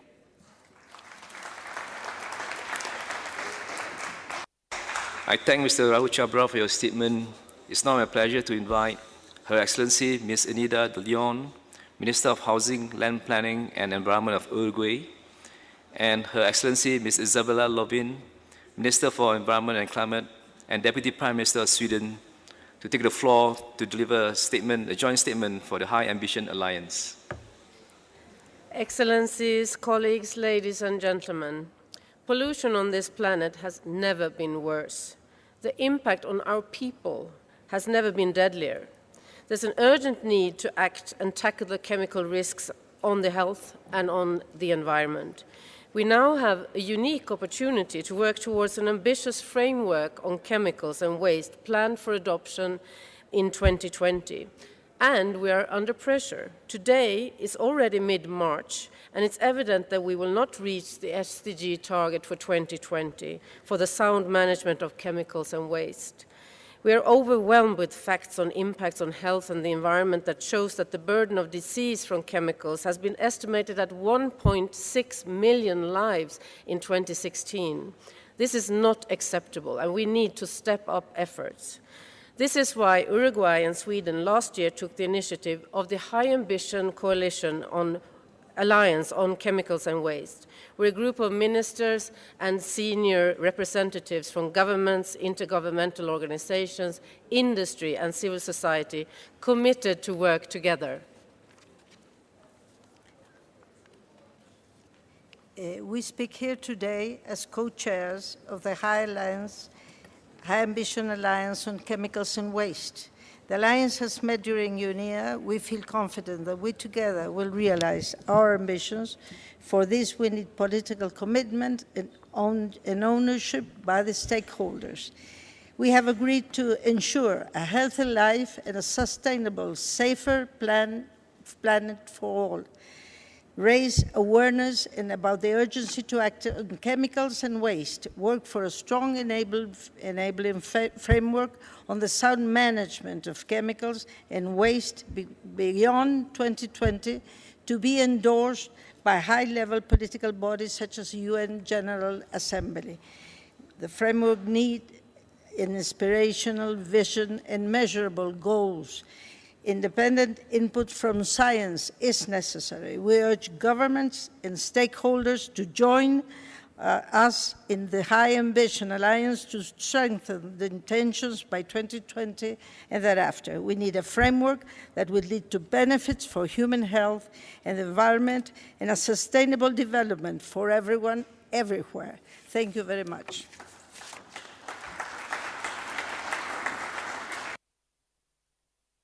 Thank you very much, Your Excellencies, for the joint statement. I now invite Her Excellency Ms. Marcia Banikat, Head of Delegation of the United States of America, to deliver a statement.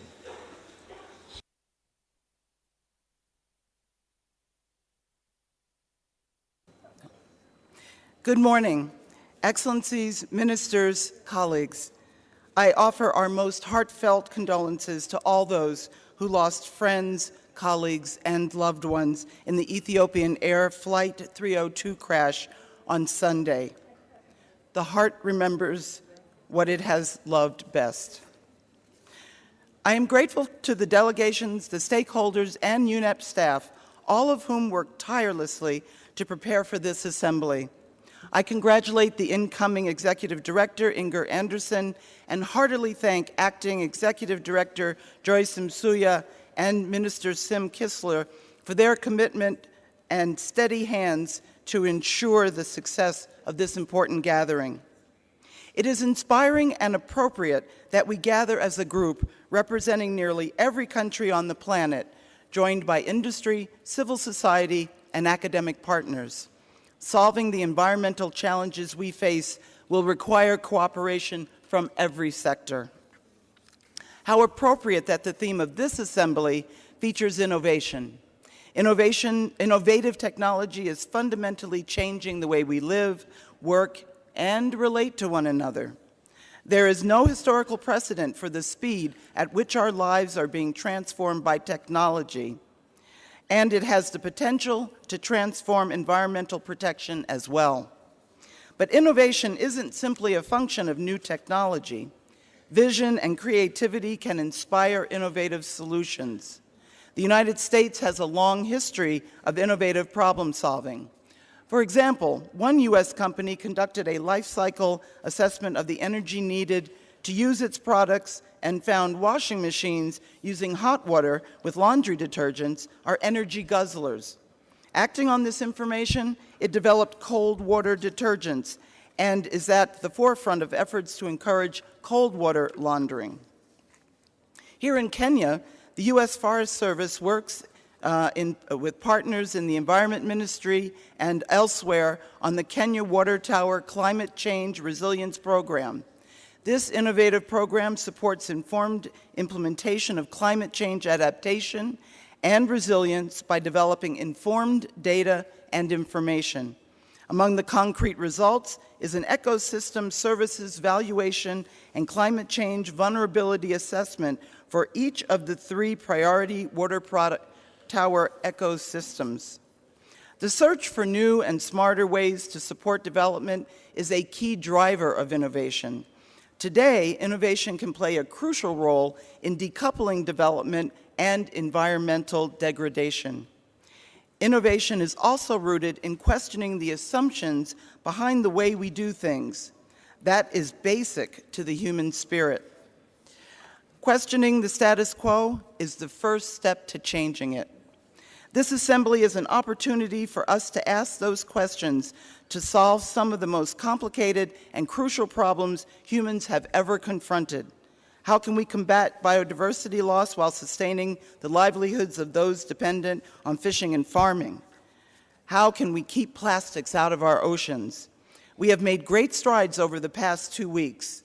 In particular, the U.S. welcomes this shared commitment to ensure our efforts to combat marine litter are underpinned by the best available science, and we believe all countries need to take action to manage plastics and other waste so that they do not pollute the ocean.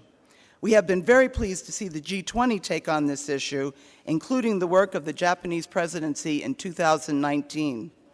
The U.S.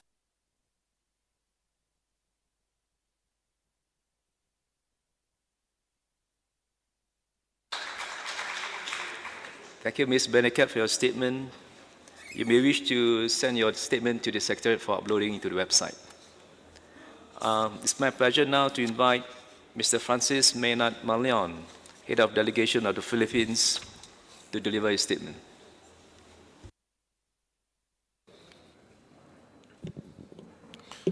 His Excellency Hasri Hassan, Vice Chair of UNEA Bureau, Environment Ministers, Excellencies, ladies and gentlemen, good morning.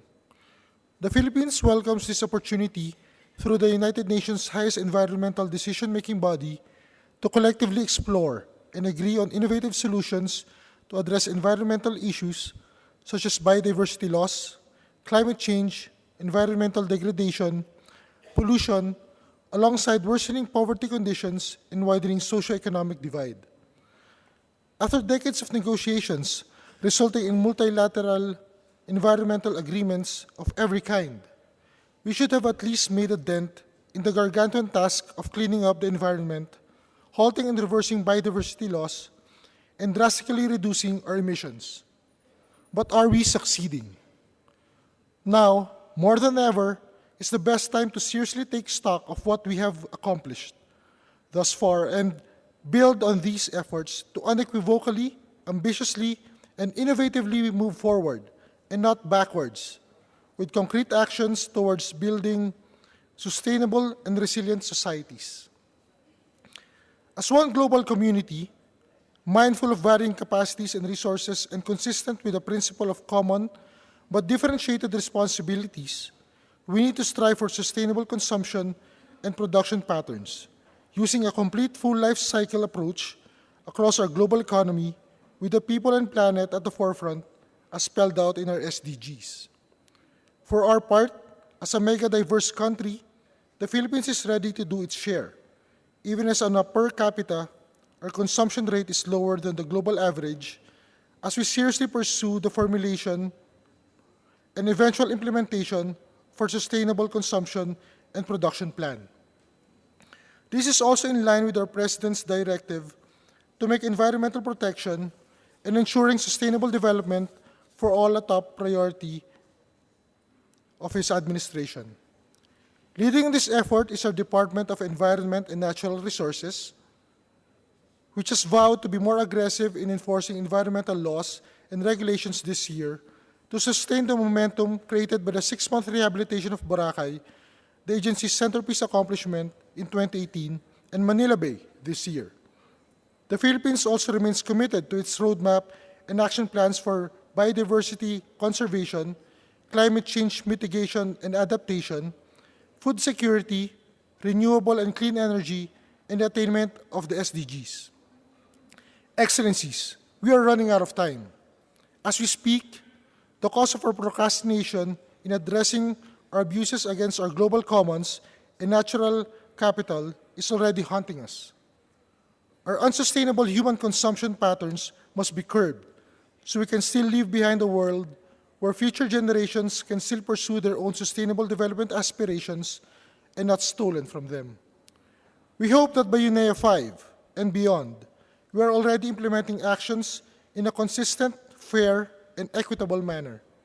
Let us all work collectively for the future we want. To conclude, we commend the UNEA President and the Bureau for the outstanding preparations for this event, as well as the Government of Kenya for its hospitality. On behalf of the Filipino people, we thank you for this opportunity to speak, Mr. President.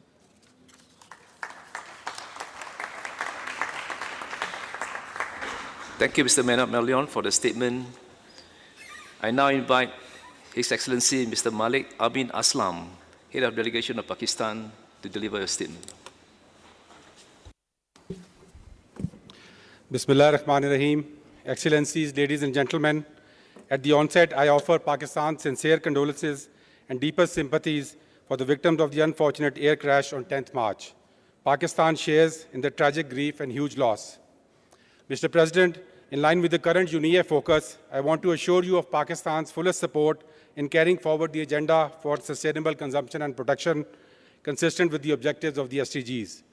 Our government's flagship initiative called Clean and Green Pakistan is a clear local manifestation of this global agenda, focusing on the 5 pillars of plantation, management of solid waste, treatment of liquid waste, improving countrywide sanitation, and provision of clean drinking water. This national program sets an ambitious agenda for green growth. Excellencies, Pakistan is willing to think differently about the future, develop along a different pathway, and become an enabler of a new transition economy. Starting from the small province of Khyber Pakhtunkhwa, we embarked on a journey to plant 1 billion trees. Today, the Billion Tree Tsunami has become the first entity to meet its pledge under the Global Bond Challenge. It increased the forest cover of the province by 4%, created green jobs for the local community, and energized our youth to become custodians of a green future. This has now laid the foundations of the 10 billion tree tsunami, which is currently underway in Pakistan.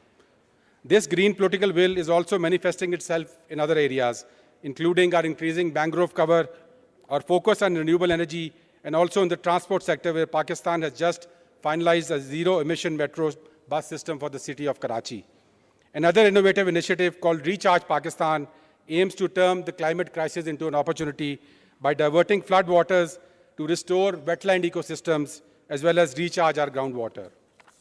Mr. President, while I can continue to elaborate upon the green political commitment of my country that is truly manifesting itself in Pakistan, I would be remiss if I don't highlight the unfortunate circumstances that engulfed Pakistan and our whole region very recently.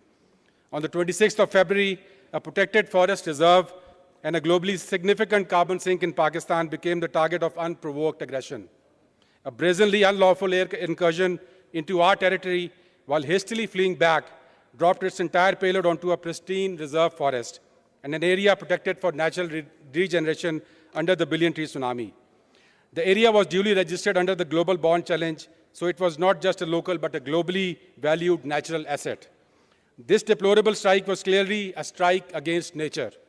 It has been duly booked under the KP Provincial Forest Act, and an independent natural resource damage assessment has already been carried out. While we reserve the right for taking further action and for claiming compensation and retribution for this act, we are raising it at this forum to give a voice to the voiceless. The fallen trees of Masar Jabba Forest Reserve, which became the silent victims of the shameful attack on nature. We also want the world to know that Pakistan values its nature, and especially values its trees and forests, and has the will and capacity to defend every inch of its country. At the global level, there is an urgent need to strengthen international laws and commitments of the global community to take cognizance of such offenses against nature. In this regard, Pakistan welcomes the work done by ILC for defining the principles of environment in relation to armed conflicts, especially draft principles 9 and 13, which extend to protected areas such as the affected Masar Jabba Forest Reserve in Pakistan. We also intend to take it up at the UN 6th Committee to urgently and clearly define the term eco-terrorism, especially as it relates to incidents such as this strike against nature. Furthermore, any person authorizing such a strike is not a champion of the earth, but belongs to the Earth Hall of Shame.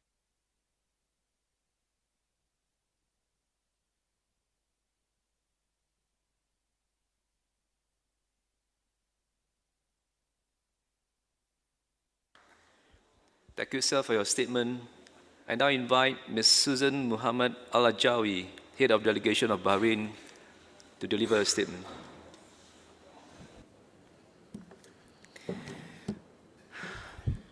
أصحاب السعادة والمعالي والسمو السيدات والسادة الحضور السلام. Thank you, President. May the peace and blessings of God be upon you. I have the pleasure of speaking before this august assembly.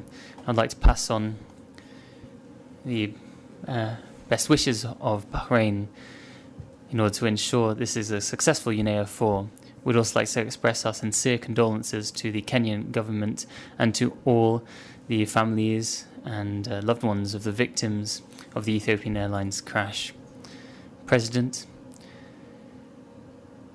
Bahrain is a small island developing state. However, it is a pioneer in terms of environmental protection and the preservation of natural resources in the region. Bahrain was one of the first countries which took part in international community efforts in order to build more sustainable and inclusive societies, in order to face up to environmental challenges. Since the start of the 20th century and 21st century, Bahrain has integrated the environment in its development plans and implemented projects and plans to overcome environmental challenges relating to the management of natural resources, the loss of biodiversity, the use of resources, energy, waste, and sustainable development. Since the 2030 Sustainable Development Agenda, the government has tried to diversify its economy with a global strategy which continues to respond to humanitarian needs and the services and needs of many sectors. In particular, in the sectors of water and electricity, we have worked to diversify sources of energy to meet our national goals in terms of defined targets for renewable energy. We are searching for innovative solutions to environmental challenges. Our government is trying to stimulate the local economy in this regard. Several initiatives have been undertaken in this regard, and we are striving to diversify our economy to this end. An Amazon.com site was opened in Bahrain, which will serve the entire Middle Eastern region. A solar energy project has been implemented to generate 100 megawatts of electricity with the private sector. We're also implementing sustainable management of our waste and a promotion of sustainable consumption to meet SDGs. Our government has launched in 2018 a competition. This aims to collect creative ideas to strengthen competitiveness and promote sustainability. Ladies and gentlemen, from this rostrum, we reiterate our solidarity with you to preserve and safeguard the environment. We place an emphasis on common but differentiated responsibilities in order to meet our goals. We await the adoption of resolutions which we hope will take place at the end of this session. May the peace and blessings of God be upon you. Thank you. For your statement, I now invite His Excellency Mr. Roel Lapierre, Vice Minister for the Environment of the Netherlands, to deliver a statement. Thank you very much, President, and I would say, Excellencies, dear colleagues, of course, I would like to start with thanking the government of Kenya for hosting this UNEA 4. Also, I would like to express my appreciation for the Secretariat in organizing and preparing the work for this UNEA. The new leadership team at UN Environment, we believe, has made a great and promising start. This UNEA addresses some of the most pressing issues the world is currently facing, from the changing climate to the acceleration of loss in biodiversity. The International Resources Panel, in its Global Resources Outlook 2019, has clearly shown us that the production and processing of primary resources are responsible for as much as 90% of biodiversity loss, as well as 50% of greenhouse gas emissions. Working towards sustainable consumption and production through a circular economy approach, therefore, makes perfectly sense. The outlook also demonstrates that decoupling and transition towards circularity provides significantly higher economic growth while delivering on the many environmental challenges we have. The Netherlands is making its first strides in that transition towards a circular economy, both nationally as well as internationally, working with other governments like yourselves, NGOs, and the private sector. We need to rethink design and products and services. Our current smartphone, for an example, is not really a smartphone. It contains resources of which we do not know the origin and therefore we cannot trace whether they are sourced sustainably. And its current design does also not allow for easy recovery. We want to work together with the ICT sector to help deliver a truly smarter and fairer phone. My second example is that of nature-based solutions. They allow for better flood protection, they allow for better water management, but nature-based solutions can also help when it comes to turning soil into what should be most important to farmers, namely a very fertile basis for production. The Netherlands has outlined a national strategy on circular agriculture, and we're happy to share experiences and our knowledge. We believe that we are at the forefront of this transition towards a circular economy, but no country can do this on its own. We need to work together, and working together within UN environment can really help achieve the goals. Colleagues, the quality of life of future generations will depend on our efforts here and in our home countries. A transition towards a circular economy is not an option. We believe it is really a necessity. It's the only way forward, and to succeed, we will need to work together and take action today as well as tomorrow and the days after. The opportunities are there, the obligation is there, so let's do it. Thank you.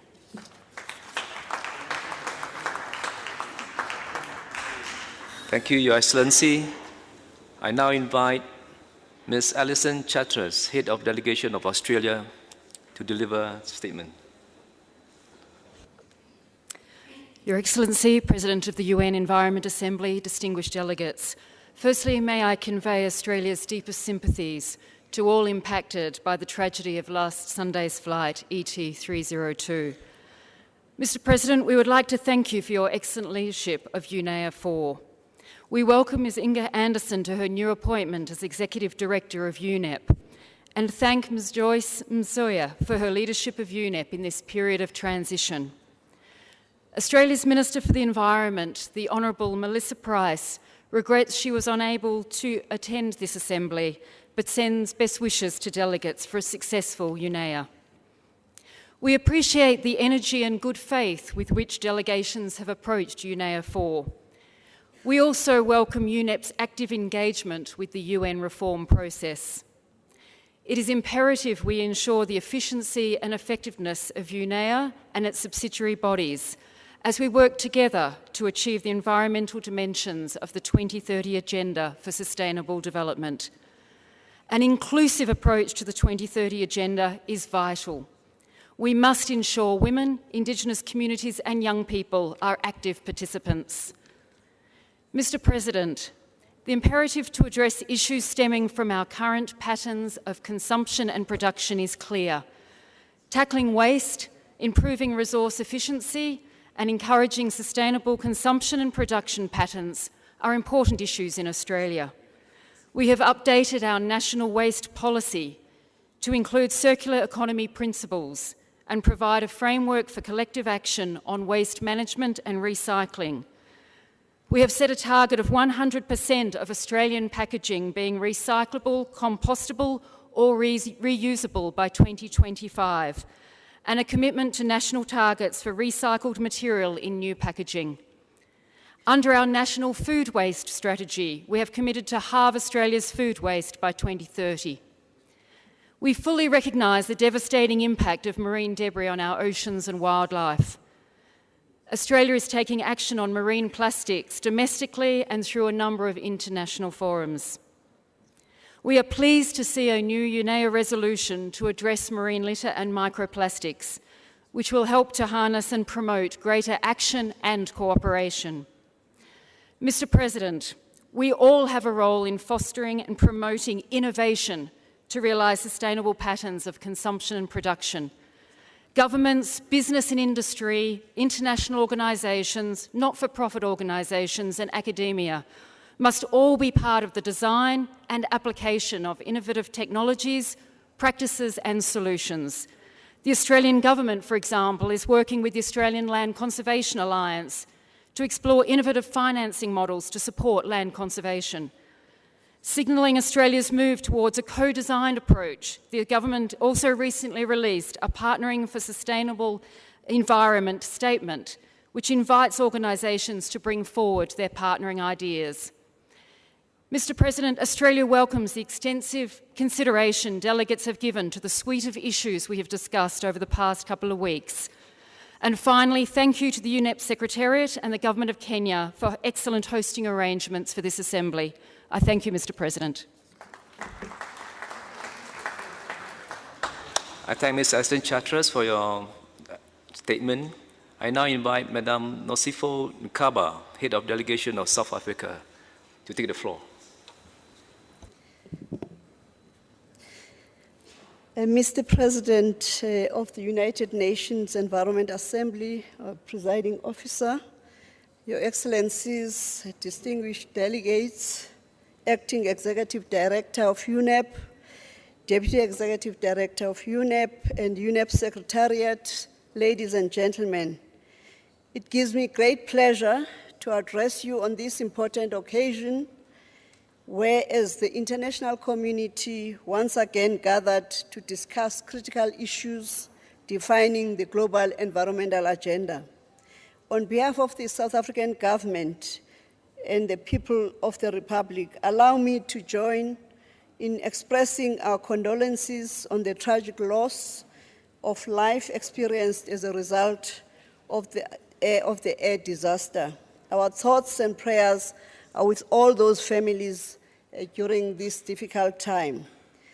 I wish to express words of appreciation to Ms. Joyce Msuya, who with great integrity and professionalism is holding fort as the Acting Executive Director of UNEP. Let me also congratulate Ms. Inger Anderson as the Executive Director Designate for UNEP. My delegation appreciates the warm hospitality accorded to us by the government and the people of Kenya. South Africa would like to align itself with the statement delivered on behalf of the African Group. For South Africa, sustainable development is a national priority, and it is fully integrated in our National Development Plan, which seeks to address triple challenges of poverty, inequality, and unemployment. We therefore use the National Development Plan to advance our sustainable development path, both to ensure that we do not cause ecological scarcities for future generations.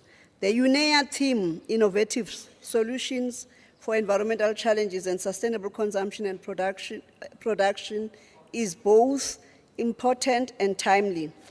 It is believed by South Africa and the African region as a whole that innovative solutions are overarching, cross-cutting, and present a unique opportunity to solve various environmental challenges, in particular to enhance our climate change response and tracking air emissions, responsible chemicals and waste management. Innovative approaches are required in Africa in order to enable smart solutions, particularly in the area of food production methods, and also if we are approaching or enabling deployment of innovative solutions in Africa or within the continent, we are likely to deal with our challenges of food production and job opportunities alike. It is an important element embedded in the indigenous knowledge applications as a cornerstone and an integral part for addressing environmental challenges. The South African government believes in creating heightened awareness to enable sustainable consumption and production by at least highlighting the importance of information for consumers in order for them to make informed choices when choosing materials and products.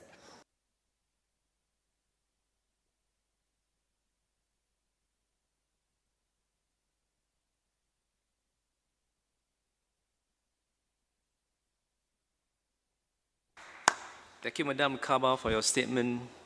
It's my pleasure now to invite Mr. Salah Francis Al-Hamdi, Head of Delegation of Algeria, to deliver your statement.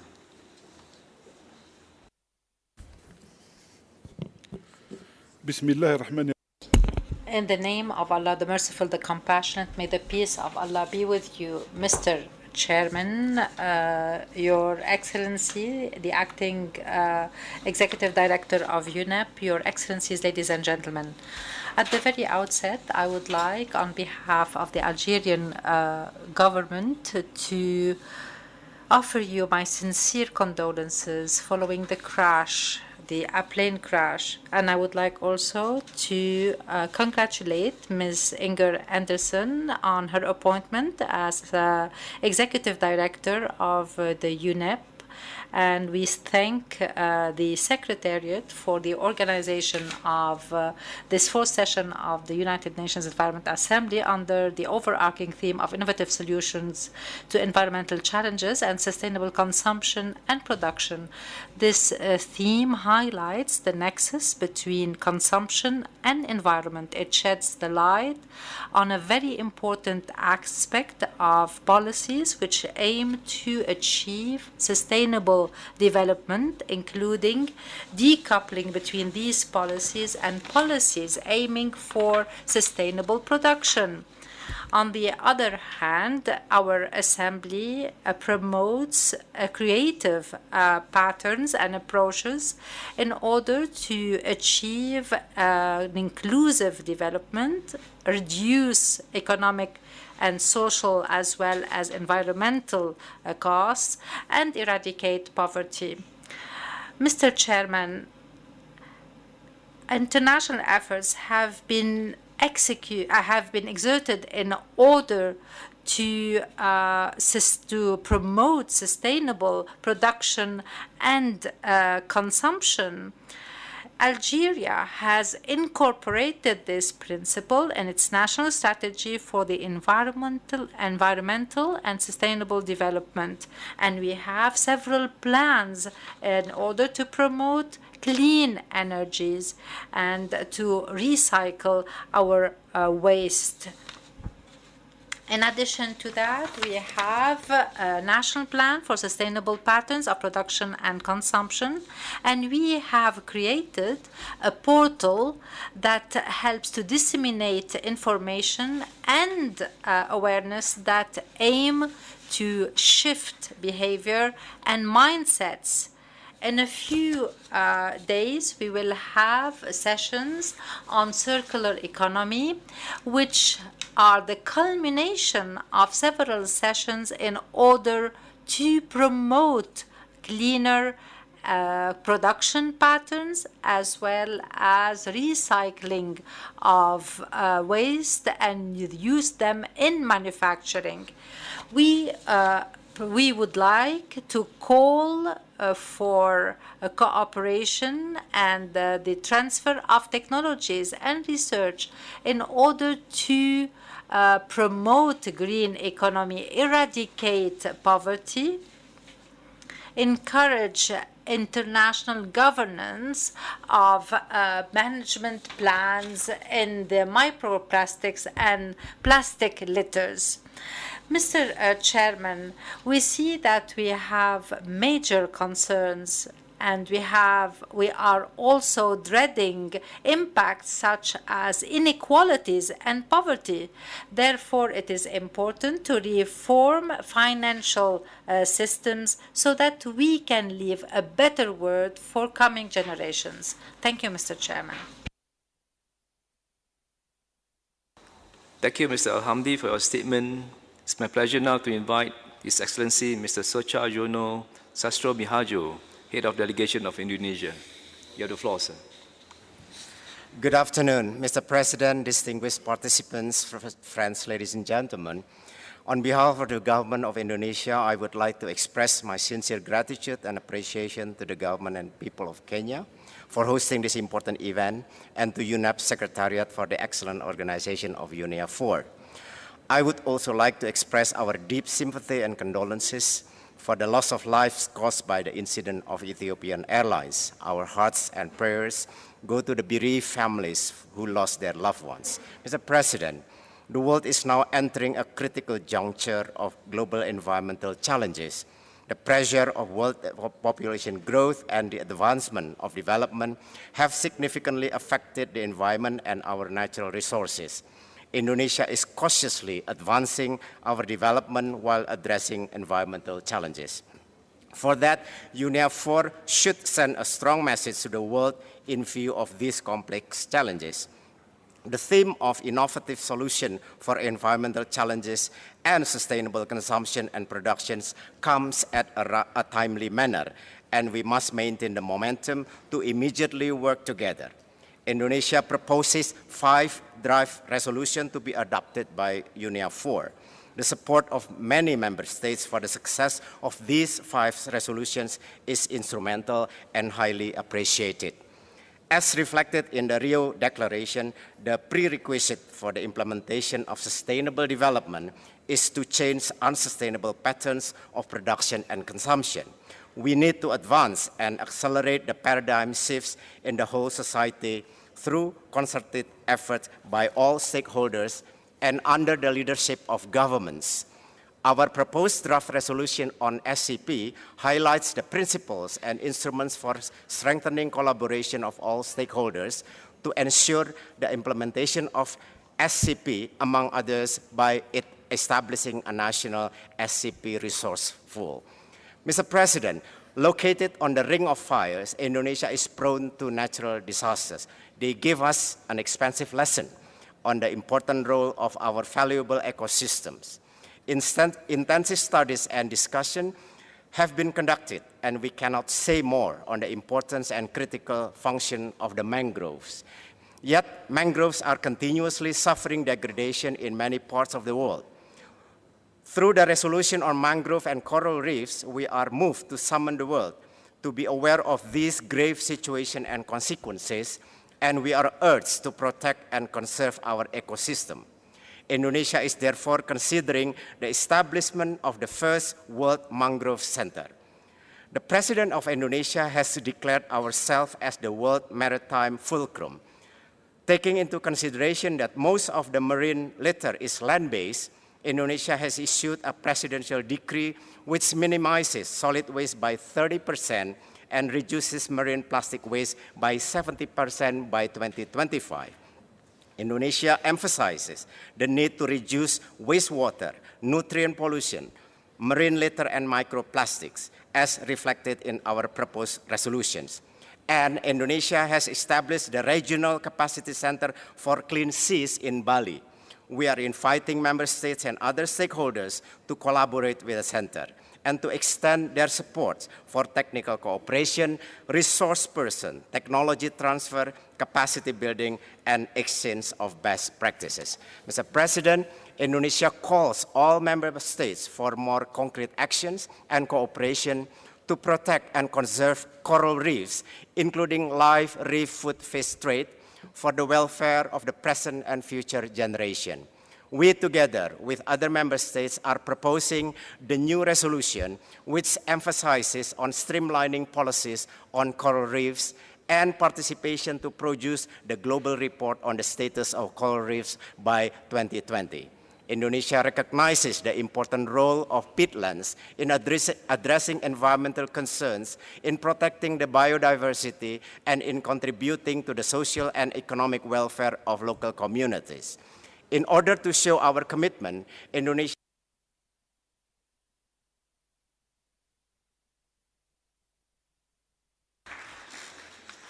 Thank you, Excellency. Unfortunately, your time allocated by the Assembly has expired. Kindly send your statement to the Secretariat for uploading to the website. I would like now to invite Mr. Marco Monsignor Ganci, Head of Delegation of the Holy See, to take the floor. Mr. President, the delegation of the Holy See wishes to offer heartfelt condolence to the families and to dear ones of the victims of the plane crash.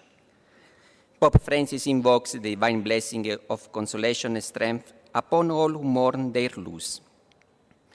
Mr. President, the delegation of the Holy See wishes also to congratulate you and your staff for the dedicated efforts in this assembly.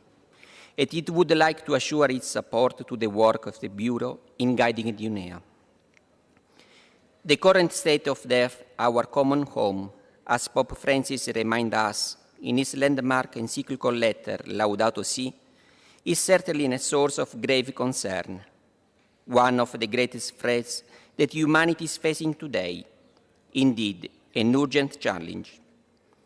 The Holy Father states that we need only take a frank look at the facts to see that our common home is falling into serious disrepair. During the last several decades, the Holy See has been sounding the alarm for the dire states of our common home, and raising a clarion call for concrete and concerted action. There remains the relevant question that we need to ask ourselves. What kind of world do we want to leave to those who come after us, to children who are now growing up? In this regard, the delegation of the Holy See would like to offer two remarks. First of all, today we need to take a critical look at our production and consumption patterns. On the occasion of World Food Day 2017, Pope Francis emphasized, we must therefore strive to achieve a pragmatic and practical consensus if we wish to prevent the devastating effects that will continue to rain down on the poorest and the most defenseless people. It is our duty to call for a change in lifestyles, in the use of resources, in production criteria, and even in consumption. Today we stand in need of circular economy, capable of preserving a resource for present and future generation, while limiting as much as possible the use of non-renewable resources, moderating their consumption, maximizing their efficient use, reusing and recycling them. Secondly, as Pope Francis reminds us, we need to act in partnership and cooperation so as to begin a new dialogue about how we are shaping the future of our planet. We need a conversation which includes everyone, since the environmental challenge we are undergoing and its human roots concern and affect us all. We require a new and universal solidarity. Moments of crisis can truly be opportunities for humanity to come together and respond with creativity and determination to the challenges that we face. Creativity and innovation are indeed renewable resources that God has placed in our hands.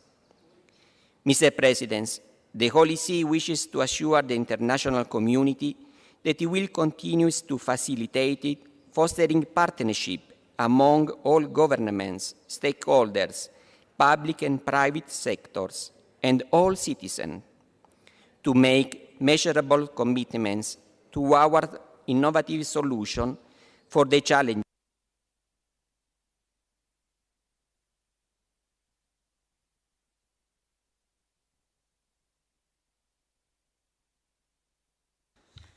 Thank you, Mr. Marco Monsignor Ganci, for your statement. Excellencies, distinguished delegates, ladies and gentlemen, we will now hear statements from intergovernmental organizations. First, I would like to invite Ms. Marcela Main-Sancha, representing the United Nations Framework Convention for Climate Change, to deliver a statement. Good afternoon.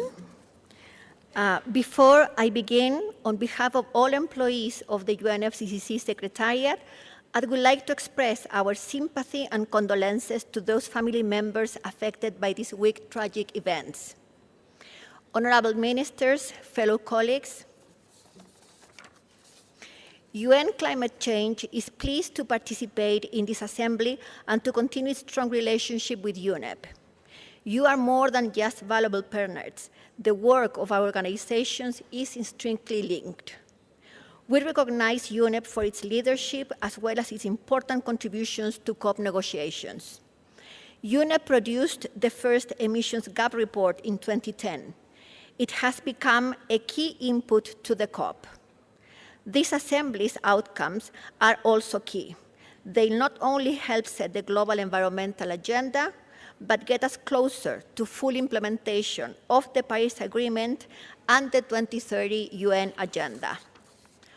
We also welcome its theme of finding innovative solutions for environmental challenges and sustainable consumption and production. These subjects are at the heart to building more sustainable and resilient cities and communities. Let me quickly outline what lies ahead for the UN climate process. With the finalization of the Katowice climate package at COP24, the world entered a new era in its efforts to address climate change. If pre-COP24 efforts focused on defining the Paris Agreement, this era is about enhancing national ambition to implement it. Why? Because the urgency for action is undiminished. Climate change continues to represent a growing danger. NDCs are designed to address this danger, however, are insufficient in limiting global temperature goal to 1.5 degrees. So, while we find ourselves in a new era, we are still running significantly behind climate change. The next 2 years are therefore crucial with respect to ambition needed to close the gap. In 2019, our task is clear: to drive the emergence of a universal political understanding that all countries will return to the table by 2020 to revisit their national commitments. To that end, we have several moments this year designed to get there, but two stand out: the Secretary General's 2019 Climate Summit in September and COP25 in Chile in December. It is essential we work throughout the UN family for this year to be a success. This Assembly helps achieve that.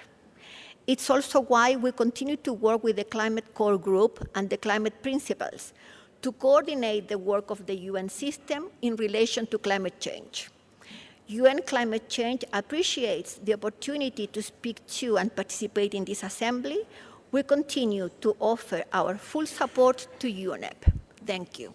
Thank you, sir. Thank you, Ms. Sancha, for the statement. I now invite Mr. Abdallah Boksit, Secretary of the Intergovernmental Panel on Climate Change, to deliver your statement. Thank you, Chair. First of all, I want to present deep condolences to lives lost during the sad event in last weekend. Second, I want to present all the thanks to Republic of Korea of hosting this UNIA. And the third, I want to congratulate the executive management of UN Environment for this excellent facilitation. Excellencies, distinguished delegates, thank you for this opportunity you offer to IPCC to report on his work and also to provide all the information during this sixth cycle, which is the most intense in the 30 years of the life of IPCC. These days, any statement, any meeting, any forum is highlighting special report about 1.5. This report was requested by UNFCCC in 2015.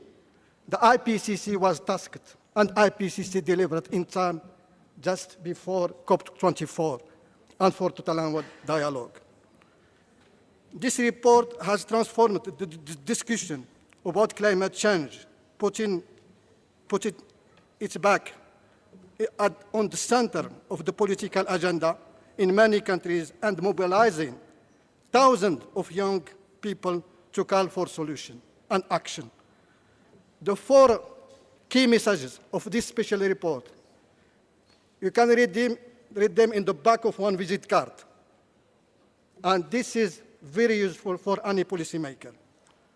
Of course, this key message can just say that climate change is already affecting people all around the world, limiting warming to 1.5 is not impossible, but need unprecedented action. There are clear benefits to limit climate change under 1.5 and under 2 degrees. Limiting climate change to 1.5 go hand in hand on all development goals, including sustainable development goals. In conclusion, we can summarize: every bit of warming matters, every year matters, and every decision and action matters. The special report 1.5 is only in one of the 8 reports expected for this 6th cycle. I said it is the most intense in the life of IPCC. Next May, for this year, we will update the 2006 guideline for measuring greenhouse gases to offer to any country to measure in transparent way how they can provide evaluation for their emission. We will also approve a special report about land and climate change in August of this year, and also we will approve the special report about climate change, ocean, and cryosphere. All this report, of course, will inform you at national level as well as international level. Also, I want to highlight something which is very, very important. All these achievements are there thanks to 3 voluntary contributions. The first, scientific voluntary contribution coming from thousands of scientists around the world working on voluntary basis. Second, financial voluntary contribution from governments that ensure the sustainability of financial situation. And I take the opportunity to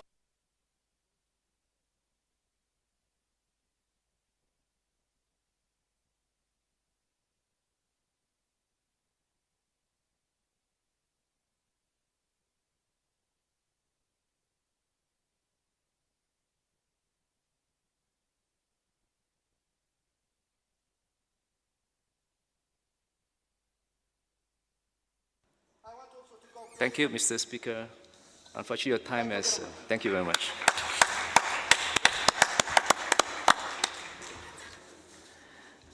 I would now invite Mr. Victor Kisop, Deputy Executive Director of UN Habitat, to take the floor.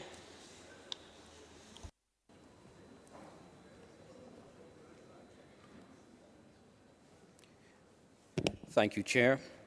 Excellencies, distinguished delegates, partners, friends, colleagues from the United Nations, ladies and gentlemen, in this statement on behalf of the United Nations Human Settlements Program, I wish to express UN Habitat's openness to partner with UN Environment Program, member states, and all stakeholders to address the pressing urban environmental challenges of our time. The urban dimension of the environment can no longer be ignored. Today, 55% of the world's population is urban, and demographers project that by 2050, 2/3 of the people will live in cities. Increasingly, cities are where people live and make choices, where they bicycle or drive to work, where they recycle or send waste to the garbage dump, where their homes are high and dry or vulnerable to flooding and sea level rise. The world and UN Habitat is increasingly aware of the urban dimension of the environment. And in the new urban agenda, achieving environmentally sustainable urban development is one of the member states' transformative commitments. In 2 months' time, the first ever UN Habitat Assembly will take place, and it will approve a new strategic plan for UN Habitat for 2020-2025. In this plan, we have proposed that strengthening climate action and improved urban environment be adopted as one of our key domains of change. Innovative approaches are also key to the more sustainable future. In informal settlements in the Solomon Islands and Fiji, UN Habitat has piloted the use of drones and handheld devices to speed up and scale up the assessment of the environmental vulnerabilities of marginalized communities. And the Global Urban Covenant of Mayors for Climate and Energy, of whose board the executive director is pleased to serve, is now setting innovation as one of the 4 strategic goals. Networks of cities such as Global Covenant and offer an indispensable platform to disseminate innovative practices amongst otherwise fragmented communities of mayors and local leaders. Ladies and gentlemen, the recent report of the Intergovernmental Panel on Climate Change on Global Warming of 1.5 degrees sent us a clear message. We must act now to save our planet from the most devastating impacts of climate change. Let us partner together to achieve a more environmentally sustainable and better urban future. Thank you for your attention.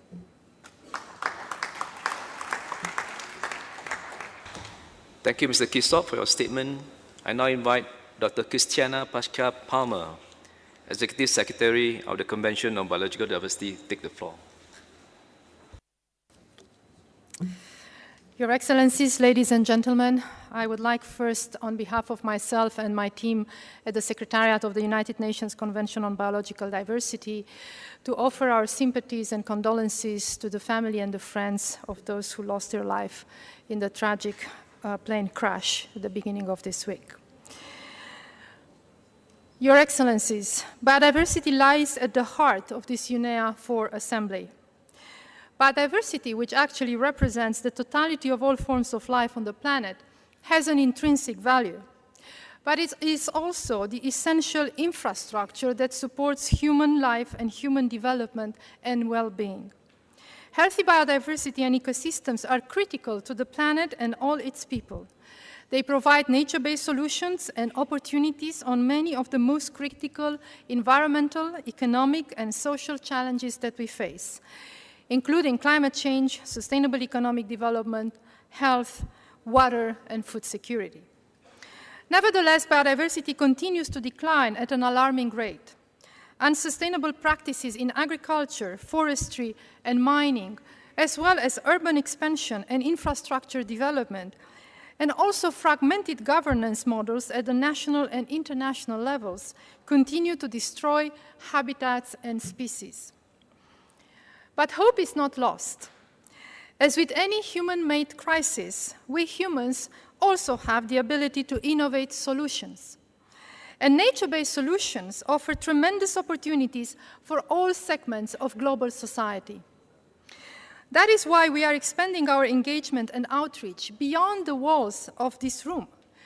Biodiversity needs to garner more political visibility as a fundamental topic for humanity on the global agenda.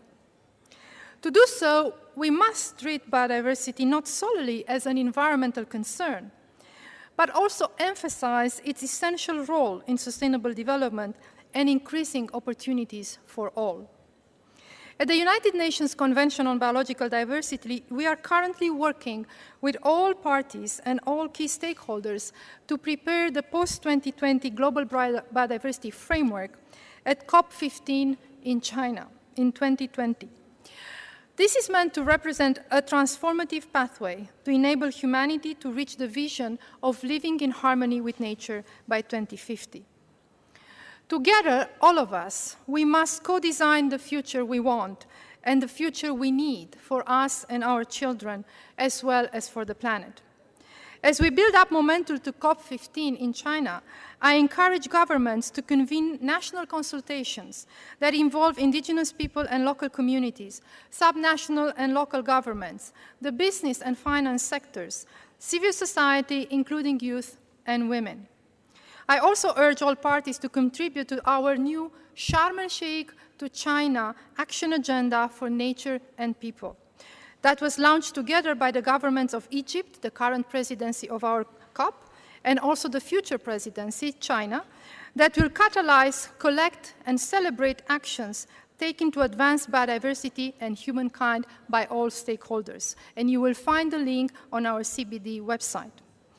The entire CBD Secretariat and I personally stand ready to work together at this critical moment for nature and the planet with all of you to achieve success. Thank you.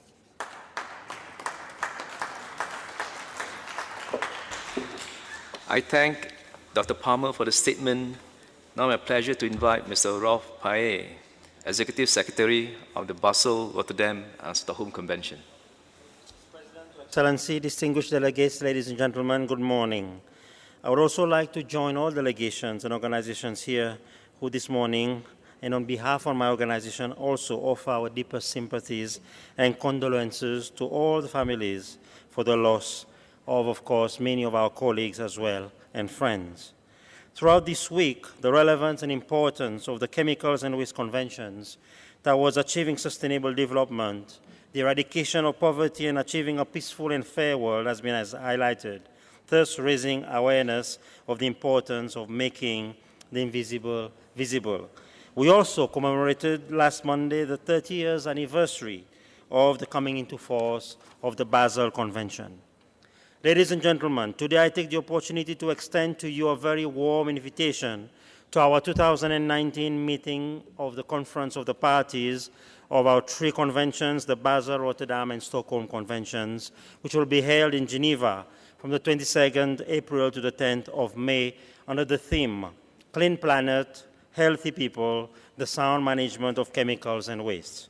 The meetings will be touching upon a number of key issues which are of relevance to this gathering, some of which include the proposal to establish a new partnership on plastic waste under the Basel Convention, as well as a proposal to amend annexes to the Convention, which are intended to increase the effectiveness of the Convention with regard to plastic waste. Secondly, under the Rotterdam Convention, 7 new hazardous chemicals will be considered for listing under the Convention. Under the Stockholm Convention, parties will be invited to consider listing a number of chemicals used in the production of non-stick kitchenware, food processing equipment, textiles, paper, paints, and firefighting foams, to just name a few. We will also be focusing on issues of technical assistance and the role our network of regional centers can play in supporting countries in building their national capacities, among other needs, to manage chemicals and waste, and accordingly we thank and invite our donors for their continued support. As we engage for a cleaner and healthier planet, I count on the commitment of your governments in responding to the recommendations of our scientific committees to consider further controls and the management of those chemicals that have been listed or will be listed. It is imperative that we make progress at each and every conference of the parties so that we can achieve the 2030 Sustainable Development Goals with regards to the sound management of chemicals and waste. With these few words, allow me to reiterate the commitment of our Secretariat in working with governments, other UN agencies, and international organizations, as well as multi-sectoral groups and the private sector in advancing the agenda on chemicals and waste. Let us together continue to make the visible invisible as we move towards a cleaner planet and also definitely healthier people. Thank you for your attention. Thank you, Mr. Paet, for the statement. I now invite Mr. Marco Barbieri, Officer in charge of the Convention on the Conservation of Migratory Species and Wild Animals, to take the floor. Mr. President, Excellencies, ladies and gentlemen, it is a pleasure for me to deliver this statement on behalf of the Secretariats of 7 global conventions, members of the liaison group of biodiversity-related conventions, namely the International Whaling Commission, the International Plant Protection Convention, the Ramsar Convention, World Heritage Convention, CITES, CMS, and the International Treaty on Plant Genetic Resources for Food and Agriculture. Let me start by joining previous speakers in expressing our condolences and sympathies to the families and colleagues of those who lost their lives in the plane accident last week. Based on the decisions of their governing bodies, these conventions have been cooperating to promote policy coherence at all relevant levels, to reduce duplication and to enhance coordination. UN Environment and UNEA also play an important role in facilitating synergies on issues of common interest. By aligning their individual strategic plans to the global agenda and by promoting the interlinkages between biodiversity and the Sustainable Development Goals, BLG members are contributing to moving closer to the vision set out in the future we want. Numerous examples of cooperation across our conventions are pertinent to the theme of UNEA 4, and we would like to bring attention to a few of these. To improve the sustainability in the use of natural resources and reduce environmental degradation, fragmentation, and pollution, CBD, Ramsar, World Heritage Convention, and CMS have produced tools for environmental, social, and cultural impact assessment to support planning in sectors such as transport, mining, and infrastructure. CMS, CBD, and Ramsar cooperate in the context of the Energy Task Force, a multi-stakeholder platform aiming to reconcile the deployment of renewable energy technologies with wildlife conservation. CMS and IWC are collaborating on the monitoring and mitigation of marine mammal bycatch by assessing fishing practices that impact these and other protected species. Sites of global importance, including World Heritage and Ramsar sites, remain important instruments in mainstreaming biodiversity and ensuring environmental standards and safeguards across sectors. Further, with respect to promoting sustainable use of biodiversity, UN Environment, CITES, CBD, and CMS have established with other actors a collaborative partnership on sustainable wildlife management, a voluntary coalition aiming at addressing bushmeat and other issues related to terrestrial wildlife, food security, and sustainable livelihoods. In response to concerns about the impacts of poaching and illegal logging on World Heritage properties, the World Heritage Committee launched an appeal to all member states of UNESCO to cooperate in the fight against the illegal wildlife trade, including through the implementation of CITES. And in parallel, growing attention has been given to the impact of aquatic wildlife meat consumption, in particular cetaceans, sirenians, turtles, and crocodiles.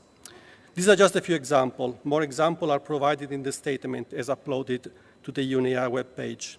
In conclusion, the biodiversity-related conventions form a family of normative instruments that contribute to driving the environmental dimension of the 2030 Agenda. 2020 is just around the corner, marking a crucial year for biodiversity with expected adoption of a new global framework for biodiversity conservation for the following decades. UNEA 4 calls for innovative solutions to environmental challenges and biodiversity loss, is timely, and we are committed to facilitating its reflection in its own processes, whatever appropriate. Thank you very much.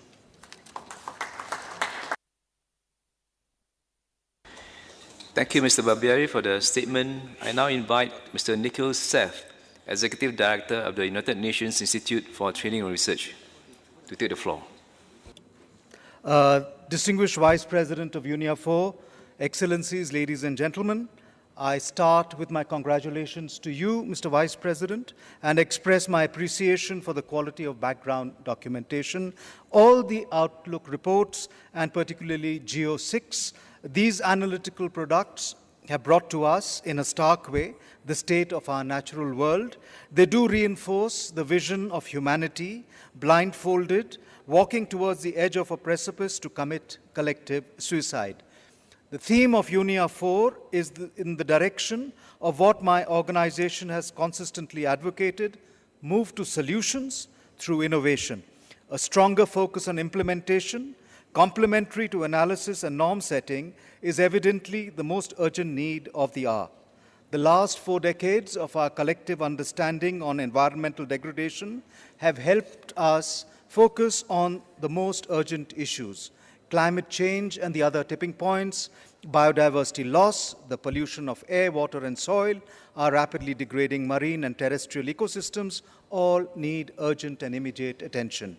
But these fears of humanity have to be addressed in a way which also addresses human hopes, dreams, and aspirations, including for decent jobs, for health, for education and information, an end to hunger, poverty, exploitation, abuse, and injustice. I just wanted to add a special emphasis on the role of youth and add my voice to all those who have said that the greatest stakeholder in the decisions that we are going to take about climate change, pollution control, biodiversity conservation, and circularity are for those people all under 20 years of age.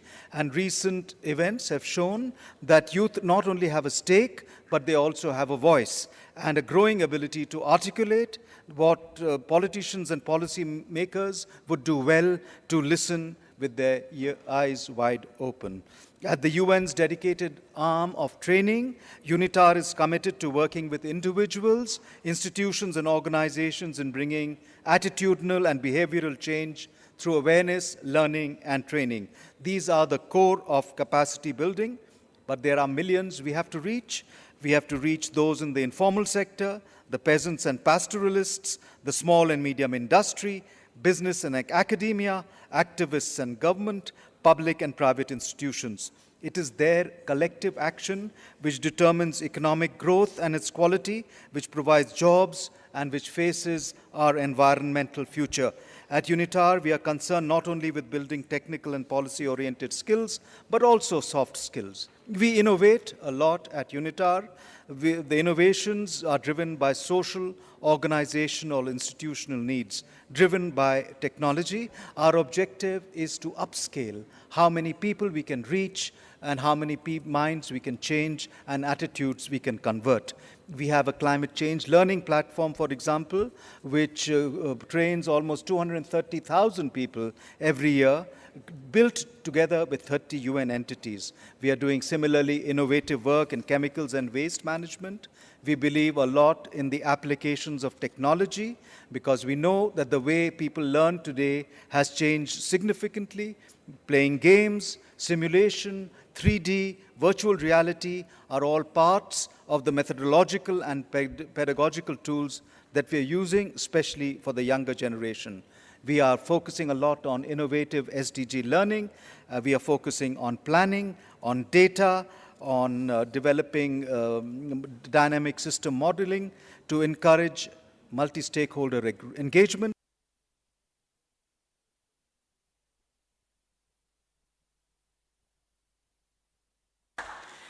Thank you very much, Mr. Seth.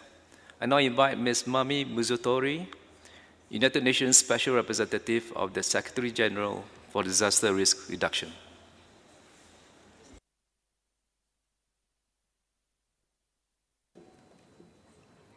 Distinguished delegates, at the outset, on behalf of my organization, I would like to express our sincere condolences and sympathies to the families and friends who perished in the tragic plane crash in Ethiopia. Economic losses from disaster have risen dramatically with a doubling of extreme weather events over the last 20 years. These events affect the well-being of many of the 2.5 billion small-scale farmers who depend on agriculture for their livelihood. The agriculture sector absorbs 25% of the recorded damage and losses caused by climate-related hazards in developing countries, and drought causes 80% of this damage. Preliminary findings from a study across regions by the FAO shows that investing in innovative disaster risk reduction technologies at farm level is an effective way to reduce risk exposure and enhance the resilience of farming families to natural hazards. These include a number of innovative approaches to crop selection and infrastructure with economic benefits that are higher than the usual practices. They can include early maturing rice varieties to reduce production losses due to dry spells and floods. Rooftop water harvesting for vegetable production has also proven to be successful. Poor rural households that are dependent on rain-fed subsistence agriculture are plunged deeper into poverty when rain fail. They are often people who have been forced to occupy marginal drought-exposed land, unable to access basic irrigation technology. Water storage facilities are severely underdeveloped in many parts of sub-Saharan Africa in particular. A study demonstrated that sub-Saharan Africa has an average storage capacity of 200 cubic meters per year per capita, compared for 1,277 for Thailand and 5,961 for North America. Over 10 years ago, the total capita needs for the development of adequate water infrastructure in sub-Saharan Africa were estimated to be approximately $15 billion, which would have been a very good investment in disaster risk reduction given the huge number of drought-affected people in the region. It is time to revisit this important issue even in years without an El Niño episode. Droughts also bring significant nutritional risk to the lower-income urban households. Africa is seeing the highest urbanization rate in the world. Innovation and investment is required to meet the need of urban areas across the continent. I am here to advocate for greater inclusion of good practices on food production in national and local strategies for disaster risk reduction. Time is of the essence, as these strategies must be in place by next year if we are to fully implement the Sendai framework for disaster risk reduction. Hunger, chronic poverty, and the effects of climate change demand that we step up our efforts to reduce disaster risk and drought risk in particular. Success in this endeavor will reduce human need and suffering and damage to the environment. At the same time, it has the potential to reduce the prospect of political turmoil and bring down the high levels of displacement we are seeing due to extreme weather events. Thank you for your attention. Thank you, Ms. Buzotori. I now invite Mr. Malcolm Johnson, Deputy Secretary General of the International Telecommunication Union. You have the floor.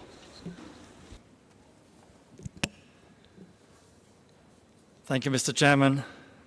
Before I begin, I would like to offer my condolences on behalf of ITU to the families of the loved ones that lost their lives in last Sunday's tragic plane crash. ITU lost two dear colleagues, Meganet Abebe and Marcelino Tebo, who was here with me at last year's Environment Conference. Our thoughts and prayers go out to their families and friends. Mr. Chairman, with an ever-growing and more diverse membership, ITU serves as a platform for concerted action amongst governments, industry, civil society, academia, and is driving the digital revolution. We believe collaboration is key to bringing our own specific competencies to the common good and to ensure that we avoid duplication of effort. I would like to give three examples of how ITU is collaborating to leverage the power of technology for good and for the planet and for its people. Firstly, ITU's AI for Good Global Summit. This brings together AI innovators and public and private sector decision makers, including more than 30 UN agencies, to generate AI strategies and policies to accelerate progress towards the SDGs. Last year's summit generated 30 different projects, including, for example, satellite imagery to predict and prevent deforestation.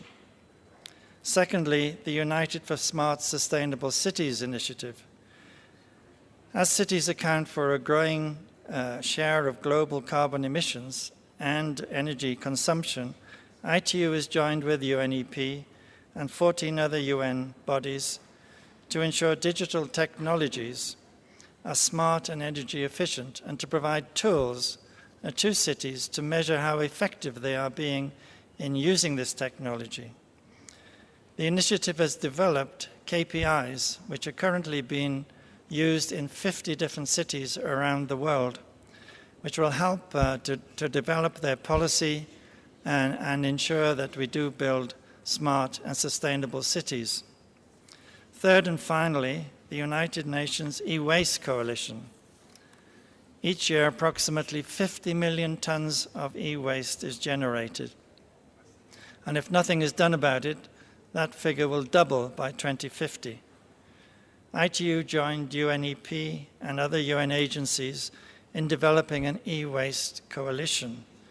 Together we are calling for a shift towards a circular cycle for electronic equipment. This will bring benefit to industry and workers, as well as the health of people and our environment. In conclusion, with more than half of the world's population now connected to the internet, let us all join together, both inside and outside the UN, to promote the use of ICTs to develop innovative solutions to these environmental challenges.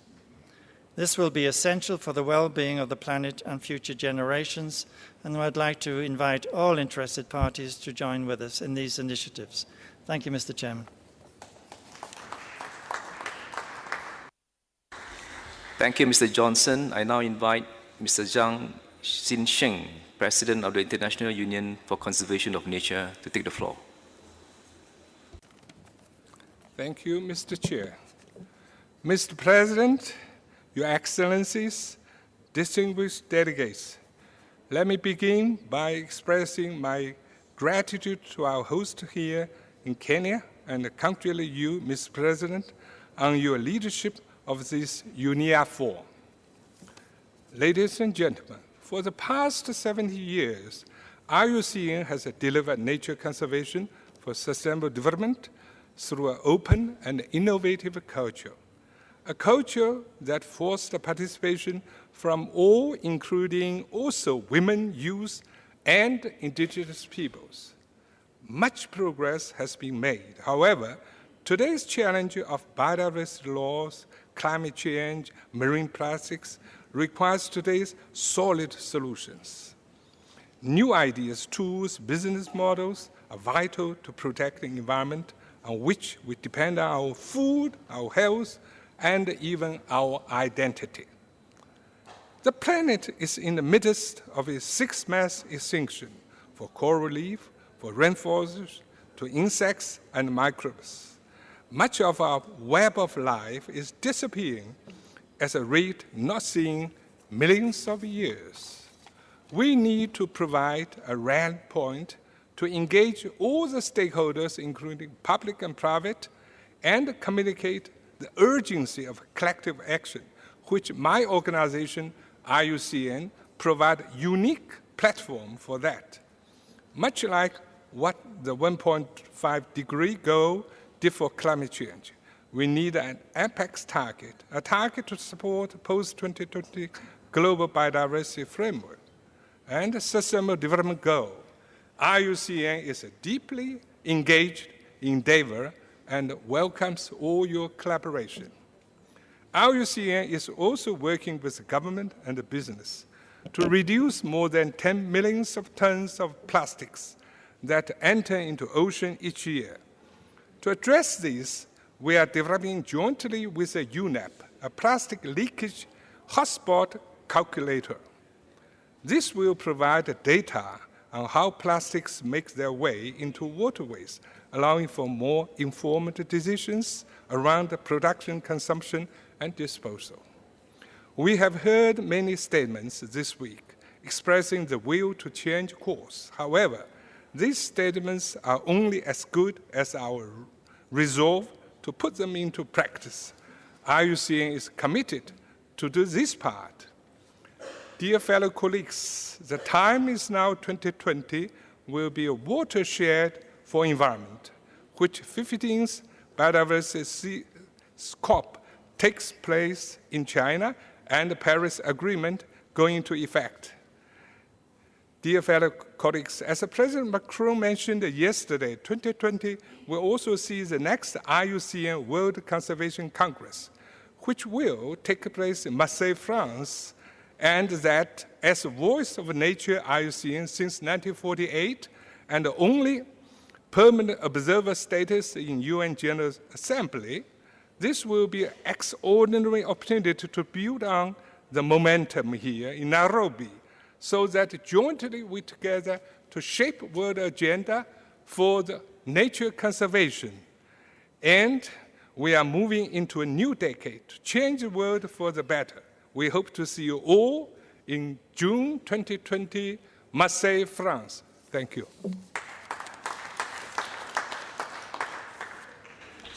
Thank you, Mr. Xinjiang.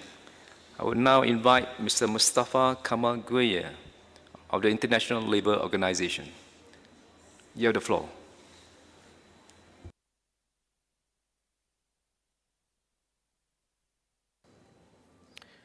Mr. President, Excellencies, distinguished delegates, ladies and gentlemen, the world of work is linked to the natural environment. An estimated 1.2 billion jobs, including jobs in agriculture, in tourism, in textile, depend directly on ecosystem services. The current patterns, scale, and intensity of environmental damage has profound social consequences. Warming temperatures can cause the loss of an average of 2% of total working time by 2030. This would mean the loss of the equivalent of 72 full-time jobs. Such impacts can compromise the achievement of full and productive employment and decent work for all women and men by 2030. And this is why the message of the world of work is loud and clear. Social justice requires responses and innovative responses to environmental challenges and sustainable consumption and production. However, the changes in production and consumption systems will have a transformative impact on the world of work. We understand that millions of jobs can be created through green productivity, sustainable practices, and clean technologies. Sustainable practices in energy production and efficiency, for example, can create an additional 24 million jobs, largely offsetting any job losses. We have measured that a sustained 5% annual increase in recycling rates for plastic and other materials could generate an additional 6 million jobs. But other jobs will disappear as countries scale back their carbon and resource-intensive industries. The scale of disruption to businesses and workers that this transformation will cause should not be underestimated. However, through social dialogue, governments can work with employers, with workers' organizations, and other constituents to forge a strong social consensus that will be indispensable for a just transition for all. There is a scope for labor policies to work to advance environmental sustainability and for environmental policies to ensure decent work.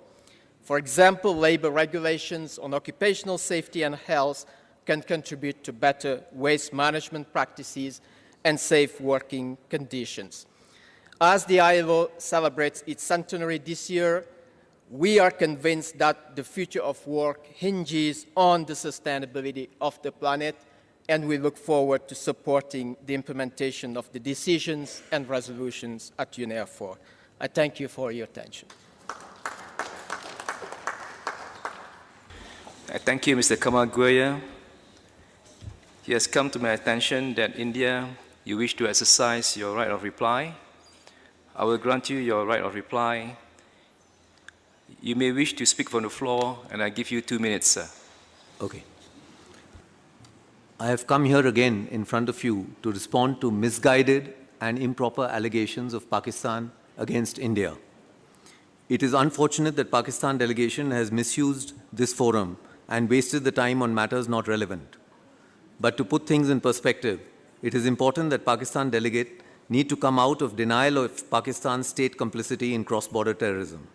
It would be important for them to not pollute the regional environment with insecurity by breeding terrorists and providing terrorist shelter in territories under their control. They should take credible, verifiable, and irreversible action against terrorism rather than trying to deflect global attention from their complicity in state sponsorship of terrorism. We strongly believe that this is not the forum to discuss political issues which do not deal with concerns of environment.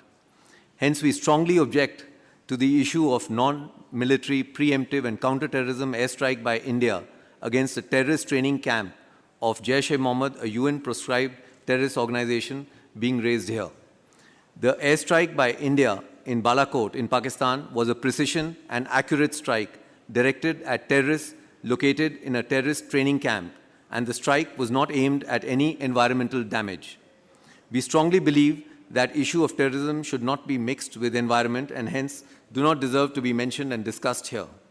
India expects the government of Pakistan to take immediate and strong action against Jaish-e-Mohammed and other terrorist groups operating from their soil and territory under their control. India no longer expects token actions. We expect the international community to urge Pakistan to take immediate and concrete action to deal with terrorism emanating from their soil by implementing its solemn promise made to India in 2004 that it will not allow its soil or territory under its control to be used for terrorism against India. We expect Pakistan to dismantle the infrastructure of terrorism and bring the perpetrators to justice and to live up to its public commitment. We assure you of... I'm sorry, India, your 2 minutes is expired.